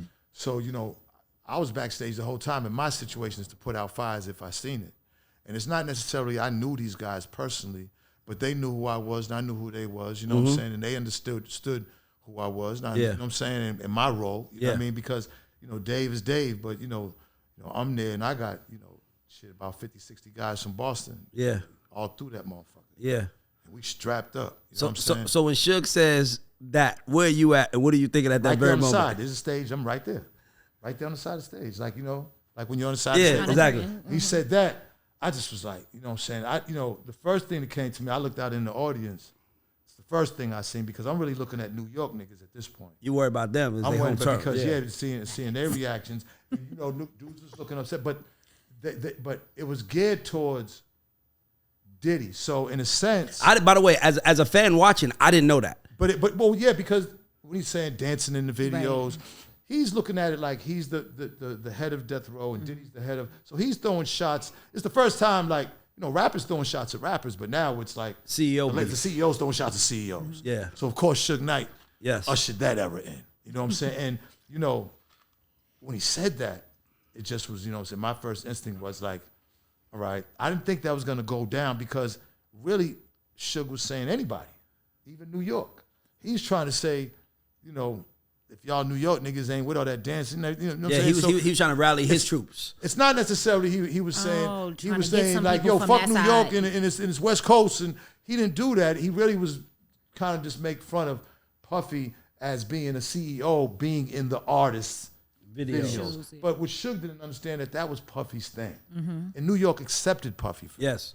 Suge was just That was just a style of New York. That was he was a Harlem uptown Flashy, nigga. Yeah, flashy. want to be seen. Yeah. but Suge did it different. Suge was the guy, the big guy with the thing with the Cigar, intimidation. yeah. So Puffy the dancer, Suge the intimidator. They both. It's not like Suge was sitting back and you didn't see Suge. Yeah. Come on, Suge He just wasn't dancing so and putting really, on. it was ironic that he would say that. Yeah. My thing is like, you could see the tension now between Bad Boy and them, and now Biggie got his guys in there. So Junior Mafia, one thing about LA niggas is big niggas. Yeah. You see LA niggas. Them niggas. LA niggas look like everybody who was Like born Big in U. LA. Yeah, like Big U. Them niggas Left like, their weights yeah. at 5 years old. Yeah, Back exactly. then, anyways. You know what I'm Yeah, saying? yeah. Back then. So, he has some guys with him, but New York is still New York. New York, you know what I mean? Exactly. New York ain't going for it. New York is razors in the mouth, Yeah. guns, and niggas. If it's gonna happen, it's gonna Who happen. won what? If Snoop didn't say what he said, it might have got worse. When Snoop came up there and grabbed the mic, when Dre got the award and he grabbed the mic, because the tensions was, when Dre got the award, it's not like people were cheering for Dre. You know what I'm saying? People were mad from what Suge did. And really, I'm sure Dre and them's looking at it like, damn, man, why is he even, I know Dre's looking at Suge like, why is this nigga why you doing nigga, this? we got to get out of here. I know he's, Yeah. because he didn't even get his award yet. So he's like, damn, like you I know Dre's like, you fucking shit up before, Yeah. you know what I'm saying? Yeah. And when Dre got the award, the audience was cold. Yeah. The LA niggas was cheering, but the audience was cold. Yeah. So at that point, it's like Snoop was like, hold up. West Coast ain't got. He said East Coast, West. He said New York ain't got love for Snoop. New York ain't got. We know we love New York in the house. So in a way, he was brilliant, because he kind of, that statement. And he, in a way, he's trying to say, look, man, we got love for New York, but he's saying it with a face like this. Yeah. So it's not like he's going out. Yeah. He still got his LA niggas, so he still has to have that tough guy thing, because he don't want to look like he's weak. New York, but he's still giving New York his props, which Snoop understands. He's been listening to hip hop. He knows hip hop. He was listening to KRS One. He knows Slick Rick. He remade a Slick Rick on his album. Come on, man. Dotty. So Snoop kind of like diffused it at that point, and I just think after that, You know what I'm saying? Death Row's fucking, if you go back, because I edited the Best of the Source Awards, and it's crazy because that was my project. I edited it. I came with the idea, and it's theirs. Yeah. I'm hosting it and everything. Yeah. Oh, but wow. It's the Sources now. But, you know, but it's business. Right. So, you know, if you go back and look, the Best of the Source Awards, you're going to see where I edited the Bad Boy thing, going back and forth with the Death Row thing. Like, Death Row paid them almost $50,000-$60,000 for that. You know, they all had jails up there, and they all coming out the cells and shit. That shit, I had goosebumps. Yeah, they that's singing crazy. all their dope songs, and then Bad Boy came out with every. I mean, you know. Can I ask you a question? Is that the same award show where DJ Quick went on stage and performed a diss against MC8? Yeah. That was 95. I know he did. going on. Oh no, because he had a line with. You got to remember, we're going back I'm a and forth. kid, so I hear him say, "You spell your name without a G because the G ain't in you." Yeah. So I'm like, the fuck going on? Because MC8 didn't spell it. He spelled it AEIHT. Yeah, they was going back and forth. And 8 was there. And he was on the front row, and Quick was performing in front to him. But you got to understand, 8 sitting there. Them niggas is 100 deep over there. So 8, like, what's 8 gonna? You know what I'm saying? Yeah. Like, let me tell you something about a man. Like, ain't nothing suckerish about being smart in a situation that you could get your life taken from you. Amen. Yep. All right? These young guys got to move smarter. Yep. Move smart. Don't move dumb. You know, that pride shit'll get you killed. Yeah. You know what I'm saying? Like, sure. You know, if you want to be the type of nigga that, you know, that, okay, stomp me out, well then shit. You want to be a stomped out nigga, then that's it. You can always come back and fight another day. Yeah. You know what I'm saying? But if a nigga got you and he's deep as fuck, you know what I'm saying? You gotta figure it out. Use your brain. Nobody wants to go out. And that's what the internet is now. The internet's one big thing where nobody wants to be embarrassed. Nobody wants to be still, you know, they use that in reality TV. We're going to use that. You know, nobody wants to be embarrassed, so you're going to get the most emotions out of anybody over the littlest of things. And I just think as a culture, it's holding us back. It's bringing us back. Just imagine you arguing with 3 people, and these 3 motherfuckers about to jump you, and you know you about to fight, and you like, all right, fuck it. And right before you say fuck it, you hear somebody yell, "World Star!" No, thank you. Now you like, oh shit, they about to film this shit. I am so thankful I didn't grow up because we fought. You like, World Star. I'm really like, oh hell no. Jesus, no. I about to get caught up in I got this jumped at Summer Jam one year, and I had like a Beyonce ponytail in, and when I got up off the floor, the ponytail What? was Oh, like, she gangster for that. So I just was like, I swore I was gonna be on World Star the next day. I had just graduated college. I was crying like I'm gonna be on World Star. Like, but yeah, I'm glad I didn't grow up in a world where I never Got heard a that real story. one every over fight here, ended up on right? World Star. Shit. I never heard that story. Okay, Shit, Tamira. I got some jumped more at Summer stories, Jam. yeah. All right. Stripes like a motherfucker. That's not that. But That's back to the source and where we were. No. I mean, but I just hope that y'all get an opportunity to tell that story properly, and I wish that it was online to be sold because I'll buy it right now. Well, look, you know, my thing is, Dave gonna tell his story. I'm gonna tell my story. How long are we gonna be waiting on the story? We want to hear the Well, story. I mean, I got, you know, I'm talking to some people, and even the situation of Ray of that particular night, you know, because I got stories for. I was right there. I mean, I was organizing all that shit. I was right in the mix, and then see.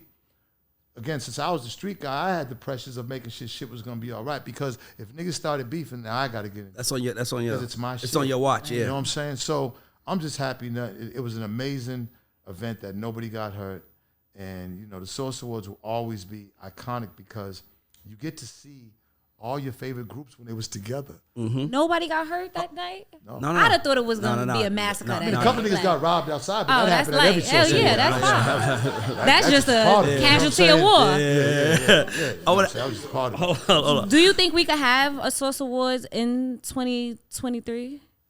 Only if it's, and this is why I say, you gotta have that. I was the street element. You can't have people producing it who don't understand the streets. I agree. Because these artists are from the streets, and when they're coming with their people and their guys, they're from the streets. So you got to factor that in. Right. You know what I'm saying? So the reason why the Source Awards got, you know, with that, nobody got killed there or no crazy shit ever crazy. Like, it was some fights and there was a couple of things here and there. Sticky Fingers shot his gun in the air at like one of the very first ones on stage. On stage, yeah. This was like I love this. It was like one of the very first ones when we barely Bring it back for had me. cameras. Like, you know what I'm saying? Like, I mean, we did like about 7, 8 of them, and we only profited from the very last one we did with BET. Wow. Oh, Like, wow. we lost the money at every Source Awards until we finally got it right. But the value, that shit. And then BET took our blueprint and said, "Hey, fuck y'all," and did BET Hip Hop Awards. Awards. and every year, and it just doesn't. It's not like the same vibe. Yeah. I want to ask you a question. Just curious. Can Eminem be in your top 10? Is he in your top 10 rappers all time? Man, Ray. Is it Raymond? Ray. He could do the full name. Raymond too. Yeah. Ray, that's my mother used to be like, Raymond. Yeah. She's the only one. Raymond. Yeah. I'd be smoking weed with the fan pushing out the window. Raymond. Yeah. My mom called me Raymond. Yeah. Like, you know. Can he be in your I just want to know, can he be in your top 10? First of all, right, I didn't listen to that type of rap. That just wasn't my type of rap. Like, I grew up a DJ, rapper, in a group, solo. I just wasn't into that type of rap. I wasn't into that. Yeah. You know what I'm saying? Yeah. Like, I don't, like, Scarface, like, even, I'm a gorilla in the forest. You know what I'm saying? Like, I don't listen to, I just wasn't, you know what I'm saying? He can rap. Eminem is a talented, skillful rapper. But that's not the beauty about hip hop is there's so many different types of rap and so many artists that I can listen to what the fuck I want to listen to. In my top 10 list, people go crazy over these top 10 lists. People would understand, listen, what makes you an individual, one of the things, for Christ's sakes, out of these 8 billion people is the ability to like what the fuck you want to like, meaning music. Amen. I don't gotta like what you like or what you like or what, and if you're mad because I like this, fuck you. Like, you know what I'm saying? This is my list. Yeah. Like, you know what I'm saying? Like, I don't listen to that, and I find it problematic when people get so want to put lists in the top 5. There is no top nothing. We was blessed with hip hop to feed our families, and there's so many thousands of amazing artists that have contributed with amazing songs, who have great songs that will last forever. Like, you know what I'm saying? If Eminem is on your list, then God bless you. I respect that. You know what I'm saying? But that's what makes us individuals. Yes. You know, unless, you know. He not, by the way, he's not my top 10. But, no. Let me get all kinds of 13-year-old white kids. But can I tell you something, though? But Zeno, I want to say this, though. By the way, I've been on record saying this. I say it again. He can't be in my top 10 because, by the way, incredible rapper, but he just never played by the rules that everybody else who rapped had to play by. He never had to make a girl record. I like Ray. He never had to make a club record. Ray, I fuck with Ray. Yeah, he never had to make a club record. He was allowed to diss his mama. He was allowed to talk about killing people, and like not like gangster killing people, but like killing. You don't want to fuck with Shady, cause Shady will fucking kill you. Like, he was allowed to do that and not be and not be taken seriously. And be on videos at MTV when we wasn't. Yeah, that's what I'm saying. Like, he was allowed to. Let me tell you, Michael Jackson called me 45 minutes. I was in the Turnberry in Miami. Mike Jackson called me. I knew Mike. I met Mike through Teddy. Got to spend some time. But Mike called me on 45. He thanked me because when Eminem dissed him with the fire situation in the video, Mike called to. I remember his assistant, Ramon, put her on the phone, and I sat there and I just listened to him. And he was like, he thanked me, and then he started talking about Tommy Mottola and how he started saying Mike was using these devils. Like, I was like, oh shit. Yeah. Like, this was one of the greatest moments of my life that Mike was talking me. He was, and not saying it because not all white people are bad. We're not saying that. Not all of them are devils. But Mike was referring to the situation in the music industry, and he just was going on a rant. But I'll just never forget that. Like, he actually thanked me because I kind of upheld, you know what I'm saying? Stood tall against that. And see, people think it wasn't a rap beef against Eminem, you know what I'm saying? Because, you know, even me, like, you know, I was a decent rapper. You know, I had some decent songs, but I wasn't that, you know, I was doing a whole bunch of other shit. I was a pretty good producer too. Like, people don't know that I produced on Nas's double platinum Stillmatic album. Like, the very first song, the intro is my oh, wow. God Rest the Dead, The Hangman 3, JB, and 2 times. That was our production team. And, you know, Eminem came out, he just got different treatment like any other black rapper, and I just didn't appreciate that. And I was at a point where I didn't have to answer to nobody. So where everybody was scared to say something, I was the only one who didn't. And everything I said was true. I said that black people got hip-hop, and we got white people to finally buy into us, and now they want to give the white people back somebody that they can buy into. And that's just what happened. And now years from now, when we're dead, 200 years from now, when they're pulling up history, and they're going to look back at us how, like, when we look at King Tut, like there was a lot of kings, but we look at King Tut because at that era, King Tut was Jules and he was the man. They're gonna look at that 40, 50-year era of hip hop and be like, these niggas was really doing shit at that era. So who was the leader of it? Who was the best one? Here comes Eminem. No. And then and what that's gonna do, it's gonna wipe out the person's perception of that hip hop was black. So Ooh, I never thought about that. It's up to y'all, you know what I'm saying? But I just asked you that because I have this argument with a lot of people because I can celebrate somebody being dope, but when you come from where you come from, the streets, I'm from the hood. It's a different get it out the mud, right? It's a difference. And to me, when you all have to play by the same rules, so like I always say, Tupac, even though mom was a crack fiend, she was a black queen. Never disrespect. You can never disrespect your mother in our community. But when you say, I'm sorry, mom, I fucking hate you, bitch, it is like, that's shit that we can't do. So I think he is one of the greatest artists of all time. But I just don't think that it's fair to compare him. No, when you say greatest, when you say greatest artist, right? Now this is why I have the issue with. So white people, all right, would say that he was one of the greatest artists of all time because he represents them. Yes. But if hip hop is now, if hip hop was just the music, it'd be different. But that's why, that's why I didn't say. Culture, but that's so why I didn't say. to, But Zeno, that's why I didn't say one of the artist. greatest hip hop artists. Okay. I said artists. Right. Like I'ma respect your art and how dope you are. But when you get elevated to the front of the line, and no black rap in history could have made dun dun dun. I created a monster because nobody wants to like nobody could have done. Hi, my name is Slim Shady. Nobody could have done that. So you played your own game. By the way, you won. I'm not even mad. I love winners. I love it. But to say that to compete against Jadakiss, who had to go against Rockefeller, he had to go against Dipset, he had to, bruh, you can't, it's not fair to Kiss. Because it's not fair to no nigga that had to play by the rules that every nigga had to play by. It's not fair. Does anybody ever talk about Tech 9 in their top 10? No. Because Tech 9 doesn't play by the rules that we play by. He's a Midwest rapper. He has a different background. So we give him something different. His audience is really white. Yeah. You know what I'm saying? Exactly. But that's my thing. So my thing is that I, as a black man, can't give that to you. I'd rather give it to Jack Harlow because he had to make what we had to make. I like Jack Harlow. Jack Harlow had to make what he had to make. I like Jack Harlow. See, people be like, oh, you're racist. No, that ain't it. I like the Beastie Boys, you know what I'm saying? I mean, like when the Beastie Boys came out, I didn't even think about white, black. That's about hip hop. Exactly. But they also had they to made make it. They made it white, black with Eminem because we're gonna make his hair blonde. We're gonna, you know what I'm saying, and the very first video, we're gonna show this thing with all the white kids on the conveyor belt with the T-shirts coming. Mm-hmm. They basically showed you, and then when he went to the MTV Awards, he went in there with 100 white kids, stormed the MTV Awards all with T-shirts on. If niggas would have did that, it would have been. It would have been a National Guard out. Yeah, that's exactly what it would have been. Yeah, but my thing is that he was not a threat to America. And I feel like every black rapper at some point in time, America felt was a threat. Mm-hmm. Like whether it's LL Cool J, whether it's Jay-Z, whether it's DMX, they somehow painted them as a threat.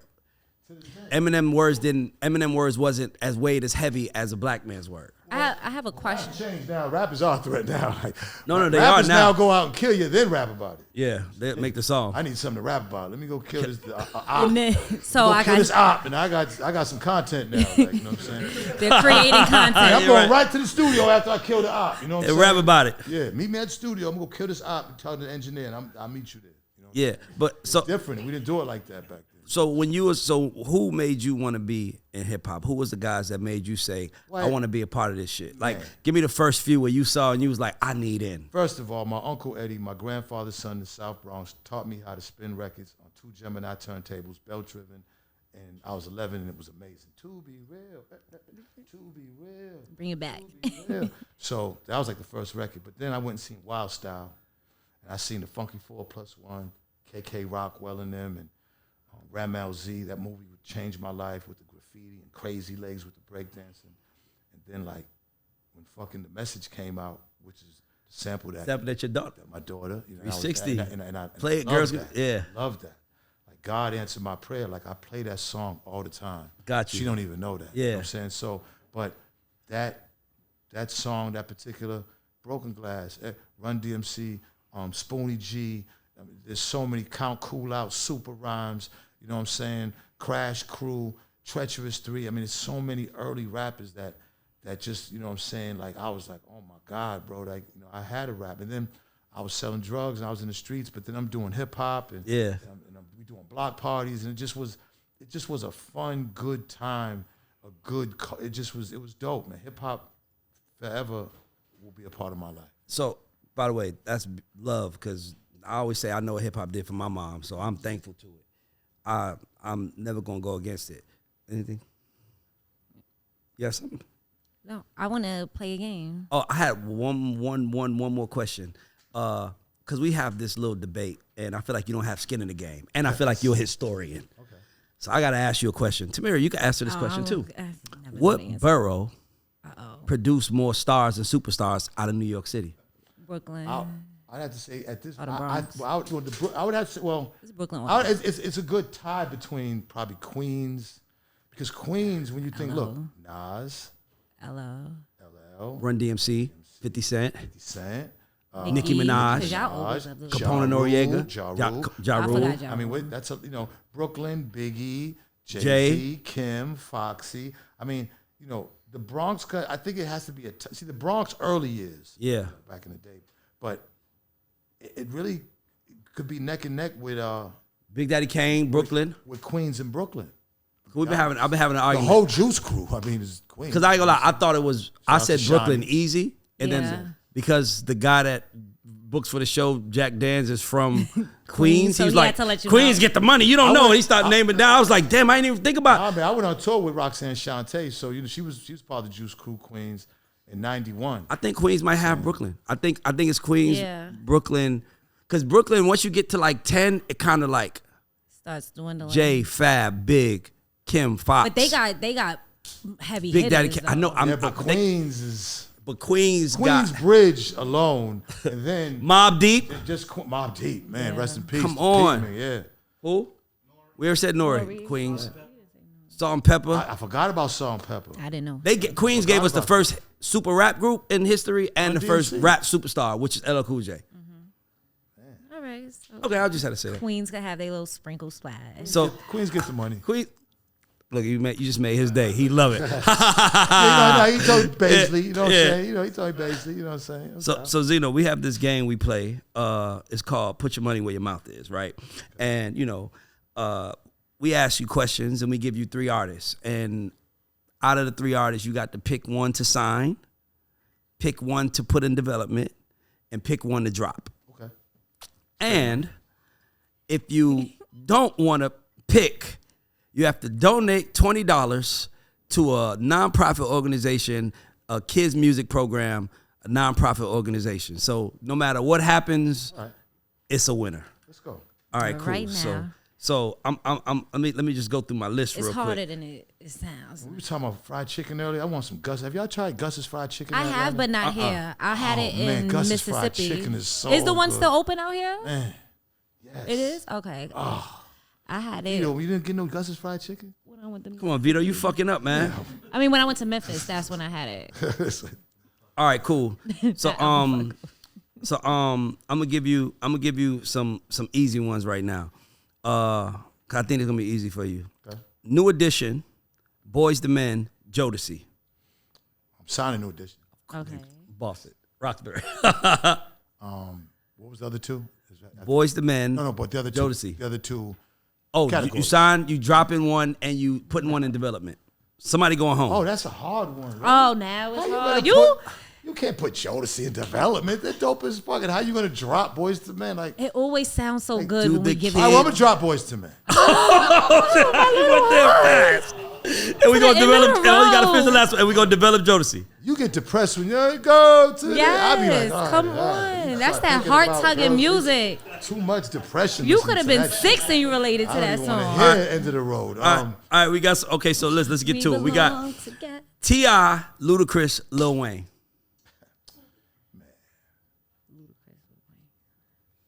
I'm glad it's just a game. All right, I'm gonna sign. Benzino Records. I'm gonna sign Wayne. Okay. You know what I'm saying? Wayne's a rap god. Yes. Period. We'll put T.I. We'll drop Luda because Luda still got his acting career. Yeah. Okay, I like that. Okay, that's listen, everybody finds their reasons. Everybody finds their reasons. All right, cool. This is a good one for you because it's a Boston Connect. Bobby Brown, Chris Brown, or Usher? All right, well, we're going to sign Bobby. I love Boston. No, because me and Brown got stories. Me and Brown got real stories. So who like we dropping? Jail stories, street stories. Brown was like, blame me, Brown was like, I don't know what y'all seen in that thing, but oh man, me and Brown got stories. Brown's a wild boy. Sometimes. He's a wild boy. So we signed Bobby Brown. Signing Bobby. Because, Bobby is that, he's that nigga. I love Bobby Brown. It's hard, by the way. It's not going to be easy. It's supposed to be hard. All right, and then the other, then putting Chris Brown and Usher. I love Chris Brown. I'm going to drop Usher. The room goes crazy. That's the whole point, though. That's a good part. This guy's fucked up because whoever gets dropped is going to get laughed. The niggas are going to be like, damn, see? Or you can donate $20 to the kids. And me and Usher, brother, real cool, man. Yeah, J-Lac, that's my man. I'm J-Lac. All right, cool. Rick Ross, Gucci Mane, Young Jeezy. It's getting more difficult. I'm going to sign Ross because I'm just a huge Ross music fan. Just a huge Ross music fan. Goo-wop is goo-wop. And I'm a huge Jeezy fan. So who got to go? I'm going to put the $20. $20 for the kids, everybody. Everybody celebrate. The kids don't lose. Kids don't lose. Yay. All right. This is the female one. Doja Cat, Nicki Minaj, Cardi B. All right, Doja Cat's out of here. He threw her to the car. I love Benzino. I love you, bro. I'm going to sign Nicki, and we'll put Cardi in development. Man, he didn't even give me a chance to look at this shit. He's just going in. What? That's what I would do. All right. Yeah, she's out of here. Gotta go. It's my list. He's asking me. I hope I didn't offend anybody. No. My list, she's out of Listen, here. by the way, this is your label. My label. And by the way, this is your decision on what you want to be associated with. Yeah, you could say I don't elevator's understand over there. Doja Cat. Yeah, so it works. The elevator's over there. Go down. That's the piece Huddy says used to be like curve. They don't know nothing about Huddy. Oh. All right, cool. You gotta be. You already know. You know. I already know All what right, you was talking. UGK, A-Baller, MJG, Outkast. I did a song with 8 Ball and MJG. I was trying to rap a lot in '96. Oh, wow. In Houston and everything, in most Stop cities. it. Yeah. Used to go to Jamaica, and you know what I'm saying? Yeah, Houston. Oh, you done lived a few lives. Houston women. Amen. I'm gonna say this right now. Out of any city, I think Houston women. Amen. Man, Houston women. Houston, Toronto, Atlanta. Jesus, Lord have mercy. Y'all said Cali I last was out time. of control with Houston women.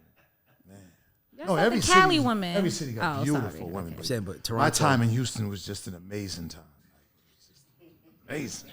So what was the question again? I got questions about Toronto women. I got other things I want to know now. We had a relapse. Shit. All right. Okay, I think I almost had twins in Houston. Man, incredible. Yeah, man. I had it, you know what I'm saying? That's Like, every- that's every man's fantasy. pro-choice. He knew it I'm was for pro-choice. Oh, For pro-choice. Just want y'all to know All right. that. Okay, so I could have had twins. So in Houston. A-Baller, MJG, Outkast, UGK. I just want to know I'm for pro-choice. You know what I'm saying? glad. Yeah, because a woman You needs know, to yeah, needs to amen. make her own decisions. I'm all about it. Go, say that again now. No. By the way, Make sure y'all got the dollars. I want to say something. I'm just gonna I want to say something to the woman. I believe that if a woman has a choice, so does a man, and that if a woman can decide she wants to have a baby, then the man. No, that's not fair. No, don't I'm do not that. gonna touch that, Ray. Raymond.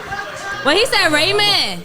No, hit me out. Absolutely not. Hit me No. out. Raymond down. He said you We are Raymond not down. gonna end the show today. All I'm saying, Tamira, is this. Tamira, all I'm saying is this. All I'm saying is this: is that if a man and a woman are dealing with each other, and he says, "I don't want a kid," and she gets pregnant, she knows that, and she has the baby. It's her choice, by the way. Then he should have a choice if he have to take care of it or not. You know what his choice was? Using a condom. He had a choice from the very beginning, and he decided not to. You have full. That is you. That is between you and your dick. That is your condom, your hand. You have all. I'm not taking the condom out your hand. That is where you get to make the decision. My first And abortion first of all, was y'all should not be having unprotected my sex first with women y'all abortion. want kids with. My first abortion was $600 when I was. You know what I'm saying? My first abortion.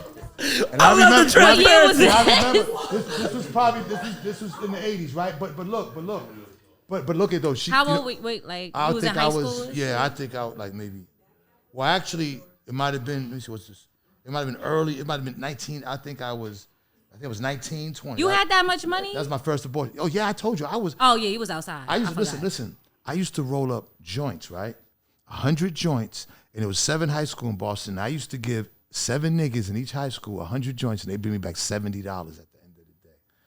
My first year of high school, my 9th grade. That is brilliant. So you had pre-rolls You was before. the first My tongue You used to actually hurt. rolled them by yourself. My tongue. Oh my God. Sit there all night. Seeds and all, but you separate the seed and the tongue. You know what I'm saying? I would give 107 schools. I used to do it, but my first abortion was 19 years old, and I never forget that. I brought her oranges after that at the house. How sweet of you. I love See, his- I look love at that. him. He is a nice guy, called bro. it. He's a nice guy. We know he's a nice guy. Sliced oranges. Can't beat them. Because that's supposed to. I Is don't that supposed to know. do something with it? I don't know about the orange trick. Sorry. So it was something about oranges and abortions. I don't remember. I know but bananas help with know your what I'm saying? period. That's all Was that I it? got. Was that it? Bananas in your period. I don't know nothing about oranges and abortion. You educating us, brother. You're educating us. I love it. I got to Google that as soon as I'm done. Let us know in the comments if Something about that is oranges. I just actually a remember that thing. was my first. And then, you know what I'm saying? Like I said, At least you cared enough to try to I paid do for all something. abortions. Okay, I'm glad we got funding. I Well, at love least he's it. willing to be responsible. By the for way, he paid for the option. I do agree with that. By the way, I didn't have my first child till I was 27. I agree with that. Tamira, I agree with that. I'm just saying, I think that everybody should have a choice. Yeah, man. But all right, so what about on the opposite end? When I say I don't want this kid, and then y'all Pro-choice. men sit there and be like, "No, keep it," and then I end up a He single don't have mother. no say so. I'm giving the kid to you if you tell me not to have abortion, and I get I'll stuck gladly with it. take I'm my gonna be child. like this. These fathers When you be said saying, Benzino, "No, Benzino, kill it," and then the girl's a single mother. Oranges and all that. Yeah. I ain't got time to play with y'all. UGK, Outkast, 8Ball, and MJG. Okay, sorry. So I'm keeping you 8Ball and MJG. So we signed an 8Ball, MJG. Yep. And see, the reason why Andre 3000 said what he did, I'm gonna have to tell y'all the story. Tell us. When they was giving Outkast 4.5 mics, and I remember I was like, man, I didn't understand the music. Yeah. And I was the one that kind of raised some situations up at the source. I'm gonna admit it.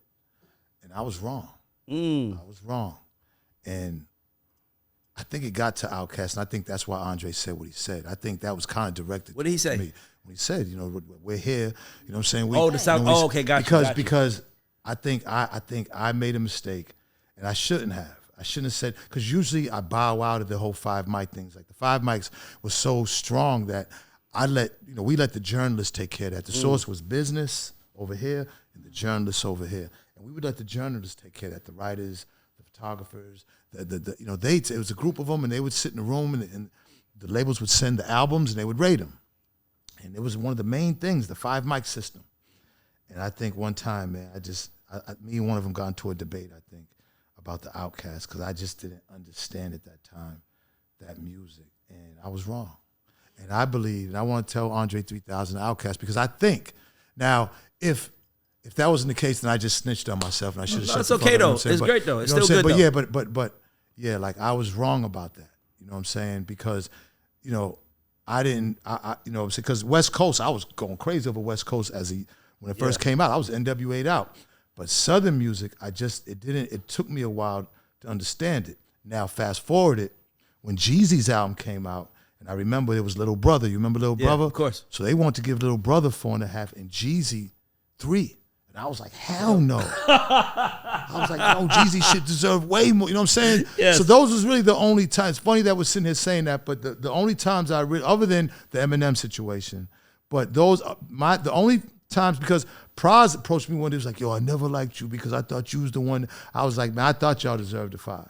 Nori, yo, man, I never liked you because I was like, nah, I had nothing to do with your rating. Wow. So, but those 2 ratings. So Outkast and Jeezy. and Little Brother and Jeezy, and then the M, of course. The only time that I kind of put myself involved in that, for the most part, all the rest of them, I stayed out of it. You know what I'm saying? Got you. So I gave y'all that little nugget right there. No, we appreciate it. So I'm gonna give you Tupac, DMX, Ja Rule. By the way, this is Jack Dan. I'm telling you, I'm blaming you. When you say so, you know, I'm gonna have to donate to the child. $40 for the children. There's no way you could throw any. Yeah, I don't even like throwing nobody out, but I mean that them three, like, come on, man, those is gods. Those is rap gods that you just said. I agree. Right there. You can't throw a rap god. I think Ja Rule's underrated. Come on. Yeah, see, and Ja, me and Ja, kids grew up together. When I moved to Jersey, Coy and his daughter grew up, and Taj and his sons grew up playing. They grew up together out there in Saddle River. So and at the time, people don't know, like when 50 and Ja was going through it, and me and Eminem, it just it looked like we teamed up. Yeah. It was only because I happened just to move next door to this nigga. You know what I'm saying? He was beefing with 50, and Eminem happened to sign 50, so now it make it look like I don't like 50 either, but that's what it was. We, me and Ja ended up, I went overseas, opened up for him. Ja took me around the world to open up for him. So you can't, nothing but love and over. loyalty for, Murder Inc. You know what I'm saying? So. All right, so I got one for you. This is a good one. Mobb Deep, Wu-Tang Clan, The Lox. Oh, come on, Ray, man. It's like, I don't want to play this game no more. I got one more after this. Game we can play? I got one more after this. He said, "Is there another One more after That'd this. be a better game. bring One out the more, dice one more after this. I got We you. play CeeLo Play and some shit. spades or something. Shit. Just donate to the kids because this game is hard. You know why? Because niggas get mad. You know what I'm saying? Niggas get perspective personal is a and big mad. thing. Like, you know what I'm saying? you Niggas get mad. said Ludacris gonna be making movies. You can't get mad at that. You gonna be Right, making movies. right, but none of them niggas is like making movies. You gotta like throw one of them niggas away. One of them niggas gonna be somebody mad at got me. to go for real, You know what I'm for saying? One of them, and with Jada and them is sensitive because we already had our issues. You know what I'm saying? So it's like, you throw them, it's like, oh, we still got, oh, come on, Ray, I thought we squashed that. So, like, you know what I'm saying? Like, those are my guys. So it sounds like we got another $20 for the Yeah, kids. we do. Let's go. We'll make this. All right, last one. one. Last one. This is a good one. This to me is the hardest one. Jay-Z, Kanye, Drake. Man, come on, man. Because, see, let me give you the problem with this. Let's hear it. If you throw Jay out, he just gets mad at everything. I'll never be invited to the brunch. So you can't throw him out. The fuck? Like, you know what I'm saying? I'm trying to make the brunch at least once, you know what I'm saying? Fuck before I die. So you can't throw Jay out. Now, who's the other ones? Kanye and Drake.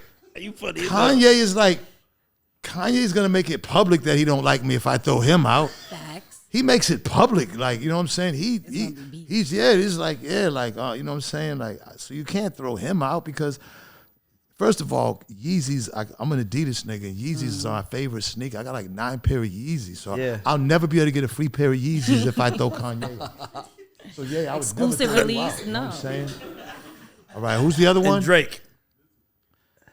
Drake might be able to get thrown out.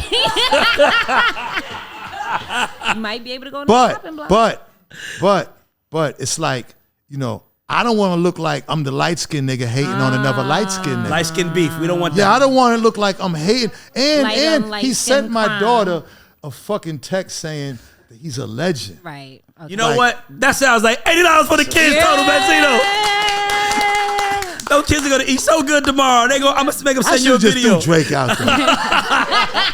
Shout out to the Creative Academy. Shout out to the Creative Academy. We'll put that at the bottom. So we got this part of the show before we wrap. It's called Credit Check, where My credit ain't all that good. No. Nigga, I love this nigga.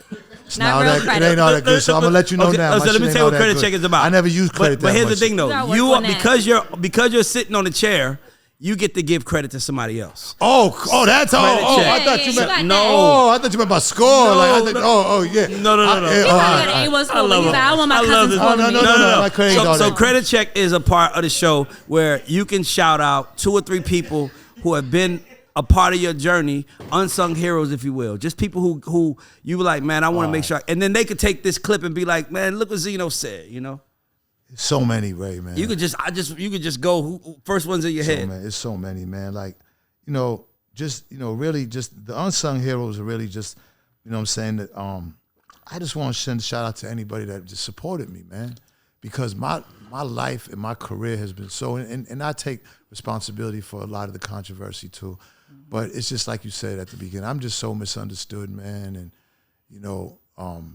to where it's like, if you really stuck by me and really throughout all the shit that I've been through, then I want to send a shout out to you, whoever you are. Sure. Like, anybody out there, like when people come to me and like be like, yo, like everybody comes to me and be like, let me take a picture, because the Love and Hip Hop thing was such a huge presence and everything happened on there, was that people, just that those couple of seasons, I get mobbed all the time, but when you come up to me and tell me that, yo, when you making music, you gonna make some more music.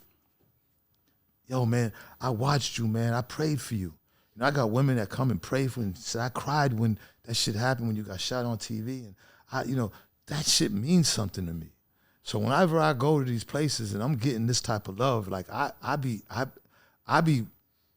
into them more than they are into me, because appreciation. Yeah, because it's the appreciation. Because I know where I came from, nothing, selling drugs. Most of my guys are dead, drug addicts, jailed. So like, to be loved at this stage of my life, like to come from that, man, there's nothing like that. Like, it makes it all good. And I don't have the money that I had before, not even close to it. But when I can get that type of love, it makes life good. Like, genuinely makes at least a smile on my face. At least you know that what you contributed to the world, someone appreciates. Somebody, you know what I'm saying? Like when a few people in here came and when people use legend, I'm always shying away from it, because I don't know, legends to me is like Mike Jackson and them, and I can't even. So, but you a legend in the game you was played in, brother. Yeah, but I just, I gotta you stop. a legend. I gotta stop you. Like, but let me tell you something. It's literally only 2 hip hop magazines that I think anybody would ever say.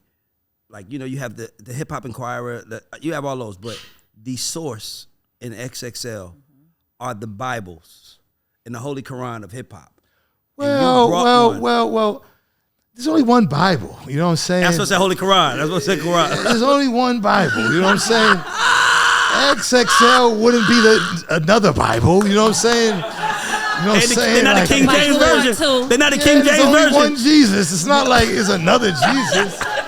Ray, you know what I'm saying? We've been agreeing a lot tonight. The Bible 2.0. I want to finish on a good note. You know what I'm saying? It's only one. I wouldn't say XXL is, I would say this, though, like, XXL was smart because to basically take the blueprint, because, and this is what I would say, there was so many, we would only be able to put 12 people on the cover. And there was so many artists. So it made sense that there was another magazine, Vibe, at 12, so more people could be on the cover. For sure. So, you know what I'm saying? But there was only one Bible. Amen. All right, that's all. And who contributed that to that? The You. Zista, So that's the legend. Let's make before we clap for the legend. But it was a collaborative effort, and God put me at the place, at the right time, at the right place where I was able to share my moments and my creative thoughts and everything. But coming from where I come from, and being what I've been through, man, like, I just happy to be here and alive, man, and not in jail, because that is so big, man. You know what I'm saying? Good, my kids are like financially stable. None of them got felonies, man. Like, you know what I'm saying? I have a lot to be blessed about. So I'm not complaining, man. I'm happy to be here with y'all. Like, I'm proud of y'all and seeing what y'all doing. You know what I mean? Man. Like, Appreciate so that. like, man. So, we all play a part in this thing called life, man. And life is moments and memories, and I've had some great ones. You know what I'm saying? So, Let's give it up for that, man. Let's clap for that. That's dope. By the way, that's grown man shit. So before Tamira asks the last question, I have one question for you that we ask people because we're working on something. How old should a rapper be before he doesn't make it? How old should he be before he quits trying? To me, that all depends on your passion and if you're in shape for it. Like, rapping is something that you just don't go and make music. If you want to promote it, you got to get out there and promote it. So I believe that music until you die. Johnny Cash, Elton John. I mean, you go on in the rock field, and even Gil Scott-Heron and all these great guys that grow old, Ray Charles But those guys you talking about all made it. I'm talking about the guy that hasn't made it, that's still trying to put his mixtape out. What age would you say? I would listen. Your individual creativity and your love is your passion. I would never ever tell somebody put an age limit on something that somebody individually wants to do. Not even that I care about, like even that I don't know. Like, listen, bro, if you 70 something and you want to go in there and go make some music, man, more power to you. If that's what makes you happy, then more power to you. You know what I'm saying? Like, I love that. We just gotta just go easy on each other, man. As black people, go easy, because we done been through so much, man. Everybody knows we've been through so much. So, like, man, if you want to rap, if you want to be on OnlyFans at 70, I'm gonna be on OnlyFans at 75 like this. If I can still get money at 75 like this on OnlyFans, man, do you, man. Everybody, we're all individual, man. Live your life, man, and be happy, man. You know? I got something for you too. I got something that I'm gonna bring to you in a minute. But Tamira, you can ask the last question. Yeah, so I want to acknowledge one that you came on here and you took accountability, and I want to thank you for that. I think that's a big I felt step. better doing it. A lot of black men needed to see that too. A lot of women want to hear their counterpart say, you know, I was wrong. You weren't crazy that whole time. I did a lot of fucked up shit. So thank you for doing that and leading the way in that conversation. And before I do ask the last question, I do want to ask you, what do you think your superpower is? I think my superpower is to to handle a situation at the spur of the moment, whatever it is. Like, I'm really, really quick on handling a situation at that moment. Crisis management. Crisis management. I'm really, really good at that. You know what I'm saying? And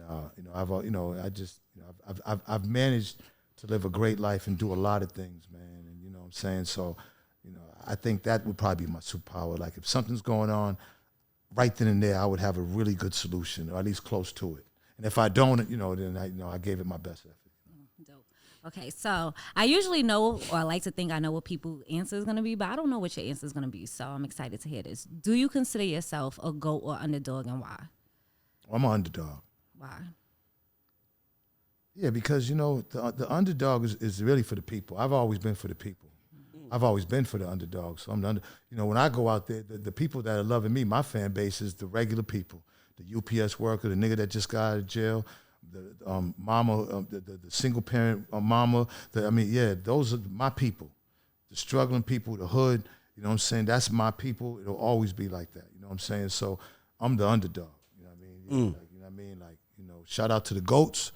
And plus, Underdog was one of my best cartoons. Underdog was the shit. You ever watch Underdog? No, but Underdog, speed of light. That was my man for real. And he used to have the little chick dog. I fuck with Underdog. So I just want to tell you, brother, I don't get excited to interview people. Like, I don't really care about interviewing people, but I was excited to talk to you. I appreciate it, Ray. Because, I'm not bullshit. I had a great time. I ain't bullshit, because I feel like you said something that kind of goes to how I feel, where it's about giving people grace, like giving people understanding. Because God forbid, let's say in the middle of you going through something, you should pass. Everybody gonna be like, oh man, wow, we could have did more. My mind is like, we should do more and show people we love them while we can. You feel me? And for me, I just want to let you know, brother, we love you, we celebrate you, and you are a motherfucking GOAT. Yes. Period. And I want to clap. Yeah. You are a GOAT, and I just hope that everything that you touch works in your favor, because I believe intent is everything. And you literally took ownership when you knew you had bad intent, which is everything in life. And to see you do that, like, I should have did better. That means that's where I was. But to me, everything's about intent. And I see you, brother. I know you are. I always say we all are humans that just want to be loved. A lot of us turn into to the opposite because we feel rejection, and we don't know how to respond to that. So it's like, why the fuck don't y'all love me? Like, and then you go crazy, seriously. And we cry out, you know what I'm saying? You really, so for me, I always seen that. I was like, man, damn, bro. Like, I wish people see, like, dog, he just a dude that wants to be loved, man. A dude that wants to give love. Like, whether it's a video, you arguing, everything on, I'm like, bro, you look at the core of who he is. Like, I love this person. I'm just trying to be there. So for me, I wanted you on the show because I felt like, and I told you outside, I'm like, bro, I want to help create a different narrative about you. I don't want to be messy. Like, I'm not trying to say, do you fuck with Eminem? I'm just asking about the top 10. No. You know what I'm saying? Because for me, it's like, I always just like to get your opinion. I enjoyed this. Man, you invited back anytime. Thank you. I appreciate it, man. We was sending the car. we was sending the plane. I don't give a fuck what's going on. We you want to come? Chicken in here next time. I'm Benzino, I'm going to have KFC for you. I'm going to have KFC for you. I appreciate it. The brother, real one. This is the GAUDS Show, and we are out. Thank you, guys. Make sure you subscribe to our channels.